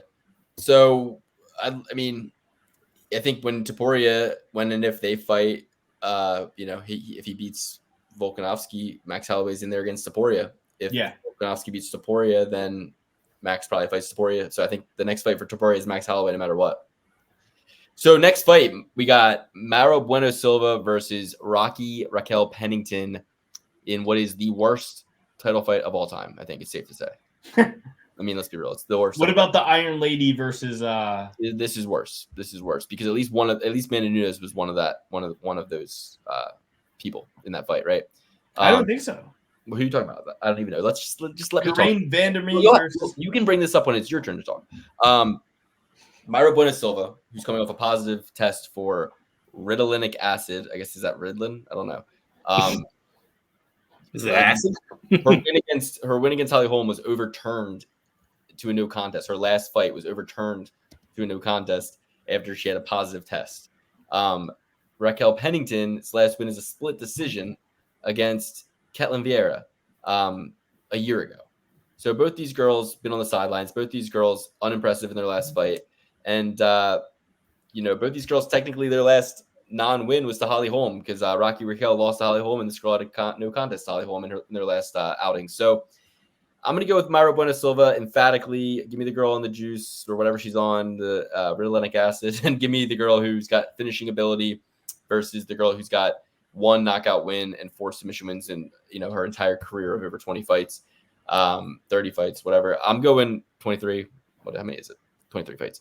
I'm going with Mayra Bueno Silva here, but damn, do I not want to watch this fight. Jourdain Vandermeer beat Holly Holm for the vacant featherweight title. Yeah, that's better than this. Holly Holm's a legend. 100%. This is the worst title fight of all time. This is the worst title fight of all time. One's coming off of a suspension for a failed drug test, and the other one's coming off a split decision win. Yeah, and they both suck. I would much rather. Sorry, 135, 132. So there you go. In the weight classes between 125 and 170, the 35-year-old always loses a title shot. So there you go. This one's 32, this one's 35. There's your answer. What's the odds, Dan? I know that. I got it. Pennington is a dog. Pennington at plus 142. Bueno Silva at minus 170. Man. But dude, this Morena Bueno Silva, I would have much rather watch her fight Holly Holm again because that was a close fight. That was a close fight until Holly Holm got finished, right? Standing ninja choke. Yeah. Hold on, let me call Dana White. Hold on. Hey, Dana, Alex would rather this co-main event in the January 20th card. I know you're about to do Christmas. It's okay. Alex wants it to be Holly Holm. Would you want? Hold on. Would you want the drug addict versus Holly Holm, the preacher's daughter? So he wanted Holly Holm rematch against the girl she just lost to in the first round or whatever. He wants a rematch for the title. He said no. All right. Merry Christmas. We're gonna have an angle where Holm, we set her up to win, she wins, and then goes on the mic and talks about the downside of drugs and preaches to the crowd, and she should preach to the crowd. It must have been just an accidental tainted batch of acid. Tylenol. Yeah, of Tylenol because it's me. She got a wrong pack of the stuff. Yeah. What was whatever she was trying to do cut with? Is it Ritalin? I don't know. I'm kidding. I don't know. I'm gonna go with Morena Bueno Silva, the good Silva of all the Silvas, just because Raquel Pennington. I always want to bet against Rocky Pennington, and out of the power couple of Rocky Pennington and Tecia Torres, you guys know where my allegiance stands, and that's with Tecia Torres. Rocky Pennington should be home taking care of the dogs, making sure nothing bad happens. She should have been retired by now. And let Tecia Torres do her daggum thing. But nope, she's going out there. She's going to get beat the shit out of by Maria Bueno Silva. In the second round, she's going to be going back to her corner being like, please, throw in the towel, please. And they're going to be like, you got to be a champion, Rocky. Come on, Rocky. Pull it out of the fire, Rocky. Stop feeling sorry for yourself, Rocky. Oh, man. Not a fight I want to bet whatsoever, but if I had to, I'll do Mayra Bueno Silva. I feel like Pennington is the bully in there. She's always looking to bully. Not going to be able to bully Silva, who is, physically seemingly as tall, a little bit shorter in the reach. But, she goes in there with a physical mindset, Mayra Bueno Silva does. So I don't think bullying is going to be on the table for Pennington. On top of that, like you both alluded to, we got Silva with the finishes, whereas Pennington really, lacks that finishing ability, both on the feet and on the mat. So it's a lady fight. It could go either way here. I wouldn't be surprised if Pennington won. Don't bet it. But gun to head, the pick will be MBS, not Mohammed bin Salam. And I just found out some bad news. Bad news, guys. The week after this, we got Sage Northcutt versus Shinya Aoki. Can somebody just put a stop to that at all costs? There's no way Shinya Aoki should be fighting Sage Northcutt. He just got tapped out by a pizza nerd guy. What's Shinya Aoki gonna do to Sage Northcutt?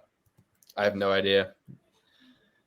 But I think Sage Northcutt learned his lesson, and he's now getting in there with some different style of opponents. He's like, give me fucking jiu-jitsu, guys. Wouldn't it be horrible if he but Shinya Aoki's the wrong one. I mean, he'll break your shit, Shane. You know what I mean? And flip you off, and Shinya Aoki is not respect guy like Sage Northcutt. They should put Mikey Musumeci versus Sage Northcutt. I would pay $100 pay-per-view to watch Sage Northcutt versus Mikey Musumeci. I would pay $1,000 pay-per-view to watch under the unified rules. Actually, you make it a special rules bout, Muay Thai. No. Keep it how it is. I like that you guys have kicks to the head on the ground. As long as there's knees to the head on the ground, yeah, we're good. Let Mikey do his little somersaults and stuff. Okay, so we'll trophy certify Silva. Moment of truth, guys. Here we go. 209. We got Sean Strickland taking on Dricus du Plessis for the undisputed middleweight championship of the world. Dricus du Plessis has said it was a fluke what he did to Israel Adesanya. That's his shining moment. It's a Super Bowl. He'll never remember it. He'll always remember it. And he'll never have another memory like it for the rest of his DDP has never watched a Super Bowl in his life. What the fuck does he know? Guys, when I first saw this line drop with DDP as a slight underdog, I was like, all day. But because I loved him against Robert Whittaker as a 3-1 dog, and I bet him and I won. And I was the only one on Robert Whittaker in the whole world. The only one against Robert Whittaker in the whole world, as I always am. I picked Dricus in that fight. I really knew he was going to knock Rob out. I bet him by knockout. And when I first saw this line, I was like, they're doing it to me again. I'm going to get Dricus again. Because I really think he's just kind of so driven, so motivated, so destined, so training so hard. He's such a powerhouse. He has the tools to get it done and the mentality to get it done. And I think he can be world champion. I thought he would beat Israel Adesanya. I thought he'd steamroll right through him and knock him out. I thought he would do what Sean did in the first round, but it would end up with Israel on the ground dead. So seeing that press conference, though, and thinking back to some of Dricus's performances, like against Brunson, where he looked kind of tired, thinking about how Sean... For the surgery, Luke. Thinking about how Sean never looks like that. Thinking about how Sean prepares so hard, is only going to prepare even harder. I'm really, really torn on this one. What do you guys think? Well, Luke, you bring up those tired times for your guy, DDP Yoga. You're bringing up when he gets tired. He got that surgery, right? Couldn't he not breathe out of his nose or something? There was something like that. I don't know. I mean, it came from him. Like he said it, so it's definitely true from that perspective. But I think he might have been fibbing or at least exaggerating a little. He's like, "Oh, I wasn't tired. It was just my nose." It's like how Elon Musk likes to say he was working in emerald mines to get his riches when his parents owned emerald mines. I think that he got the surgery after the Brunson fight or before the Brunson fight. I don't know, though. You should know. This is your favorite fighter. I mean, I think... What is it? Jake Paul? I think I'm going to pick Sean Strickland. I think he's smart enough to not get hit with Dricus's power shots. I think he's better at grappling. I think he's better with cardio, going to be motivated, going to fight smart, and going to really pull Dricus into some dark waters. And I could see Dricus getting hit with some shots while he's gassed and going down. So I'm going to take Sean Strickland and maybe even by knockout.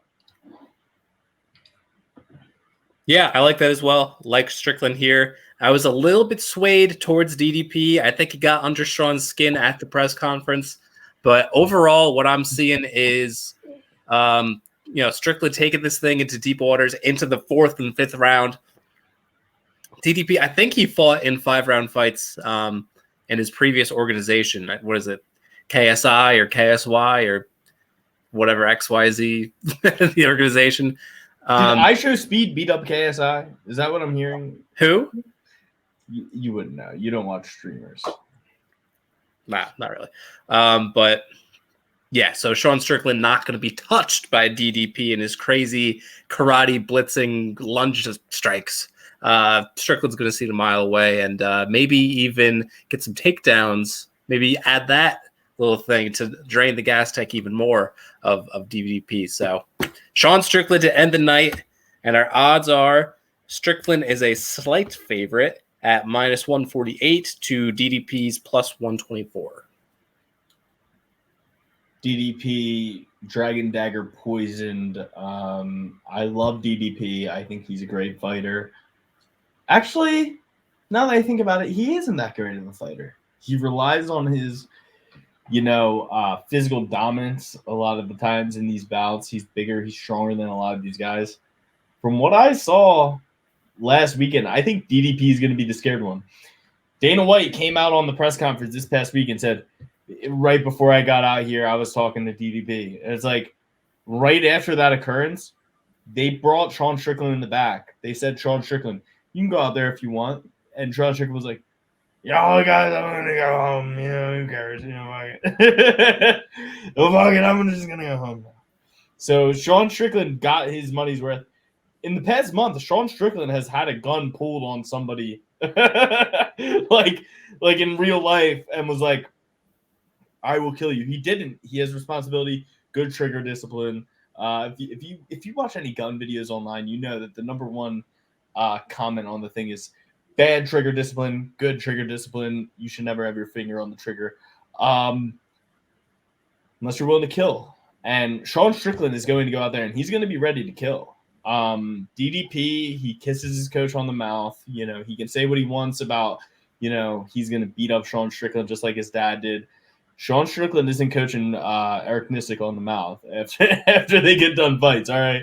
Sean Strickland shows no love, shows no heart. He's going to go out there and have no heart, no love. He's going to go out there and destroy DDP. DDP, he's had a lot given to him. If you know anything about the history of South Africa, you know that. Okay.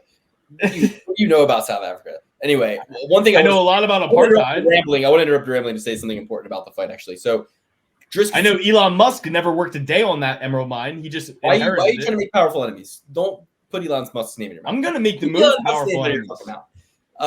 So what I'm saying is Dricus Du Plessis plus 330 dog going into the fight against Robert Whittaker. Sean Strickland plus 500 dog going into the fight against Israel Adesanya. They both triumphed. So clearly Vegas has had a really hard time calibrating both of these guys. And Sean Strickland beat the shit out of him yesterday. For sure. Well, I'm just saying that hasn't really moved the line. This has been the line. Sean's the favorite slightly, and Dricus is the underdog slightly. But it's interesting because no matter who you're going with, you miss the boat, right? No matter who you're deciding to bet on, you've already missed the boat because their last fight was the time to bet on them. So for me, the last thing I'll say, Sean Strickland, they cut together a video of all of his face-offs. And in every one of them, he's just kind of like not making eye contact, like, doing his thing. You know how Sean Strickland does face-offs. And then they showed with Dricus, and he's right in his face, and he's pissed off and stuff. And hey, something to be said about all those other fights, I guess, not the Pereira fight, not the Cannonier fight. Some of those other fights, he had success. And in this one, he's doing something he's never done before. Very interesting. Going to be an interesting fight no matter what. Excited to watch it. Really pumped that we'll all be together for it. So with that said, let's go through our full picks and get the hell out of here for the last time this year. Guys, join the Patreon. We need everybody in there. We're going to be making some big changes in the new year because we really got to figure out how to restructure this show. I got to find a way to make some money off this. So get in there, join the Patreon for the full year. That's the best Christmas present you can give to us. $100 for the full year. You get in there, you get access to the one single true open bet sheet, one where Alex, not 2 Saturdays ago, posted a 11 out of 11 perfect parlay, turning $5 into about $2,000. Then we posted my picks on Emmett by knockout, won big money there. Also my 8-fight parlay that was just perfect for hedging out on Leon Edwards right there at the end. If you needed to, was able to cash out, hedge out, do whatever you need to do. So we won money. We're winning money. The open bet sheet's there. You can click on it. You can see exactly who we're picking, what we're betting. You also get the extra episode every week. So join the Patreon, patreon.com/PerplayPursuit, the Fine Tooth Comb Club, and join the Discord. Chat with us all winter long through the break period. We'll be talking NFL. We'll be talking some of these other fights. The Aoki versus Northcutt fight should catch our eye. But let's get in there. Let's chat. Keep warm and cozy during the holidays. We love you. You're our family. And let's go through our full picks. If you're riding with me, it's going to be Sean Strickland, Mauro Bueno Silva, Movsar Evloev, Mike Malott, Carlos Ulberg, Garrett Armfield, Polyana Viana, not Ramon Taveras, Sergey Sidey, Powerbar, Andre Barriault, Malcolm Gordon, Sam Patterson, Charles Jourdain, and Priscilla Cachoeira. If you're rolling with me, you are going with Jasudavicius, Charles Jourdain, Johan Lainesse, Malcolm Gordon, Marc-Andre Barriault. 5 Canadians out the gate, and we're at the 6th. Sergey Sidey, Jillian Robertson, Brad Katona. Oh my gosh, the Canadian frenzy. We're going on a Canadian frenzy. Then 8 we're going Canadians in a row are going to win in Alex's mind, and the fucking roof is going to blow off the fucking Canada Dome. It's going to be the greatest. It's going to be the greatest night in Canadian history of all time. Then we're going with Carlos Ulberg, another Canadian, Mike Malott. Then Arnold Allen, Canadian, if you ask me. Mario Bueno Silva, and then Sean Strickland, to let you Canadians know there ain't nobody coming on our soil. Sean Strickland's finishing the night out, and we're taking it. I would say a lot of the non-Brazil or non-Canadians are going to be coming all over Canadian soil. Start off with Priscilla Cachoeira, the Brazilian, followed by Sean Woodson, Johan Lainesse, Malcolm Gordon, Marc-Andre, the Power Bar, Barriault, Sergey Sidey, Jillian Robertson, Garrett Armfield, Dominic Reyes with the big upset, Mike Malott, Movsar Evloev, Myra Bueno Silva, and finishing it off with Sean Strickland. And the Triple P certified picks, Sean Strickland for the second time. Sean Strickland makes it to the top of our list. Sean Strickland, Triple P certified pick number 1. Myra Bueno Silva, number 2. We are aligned in the main card, or the main event and the co-main event, the 2 championship fights, Strickland and Silva.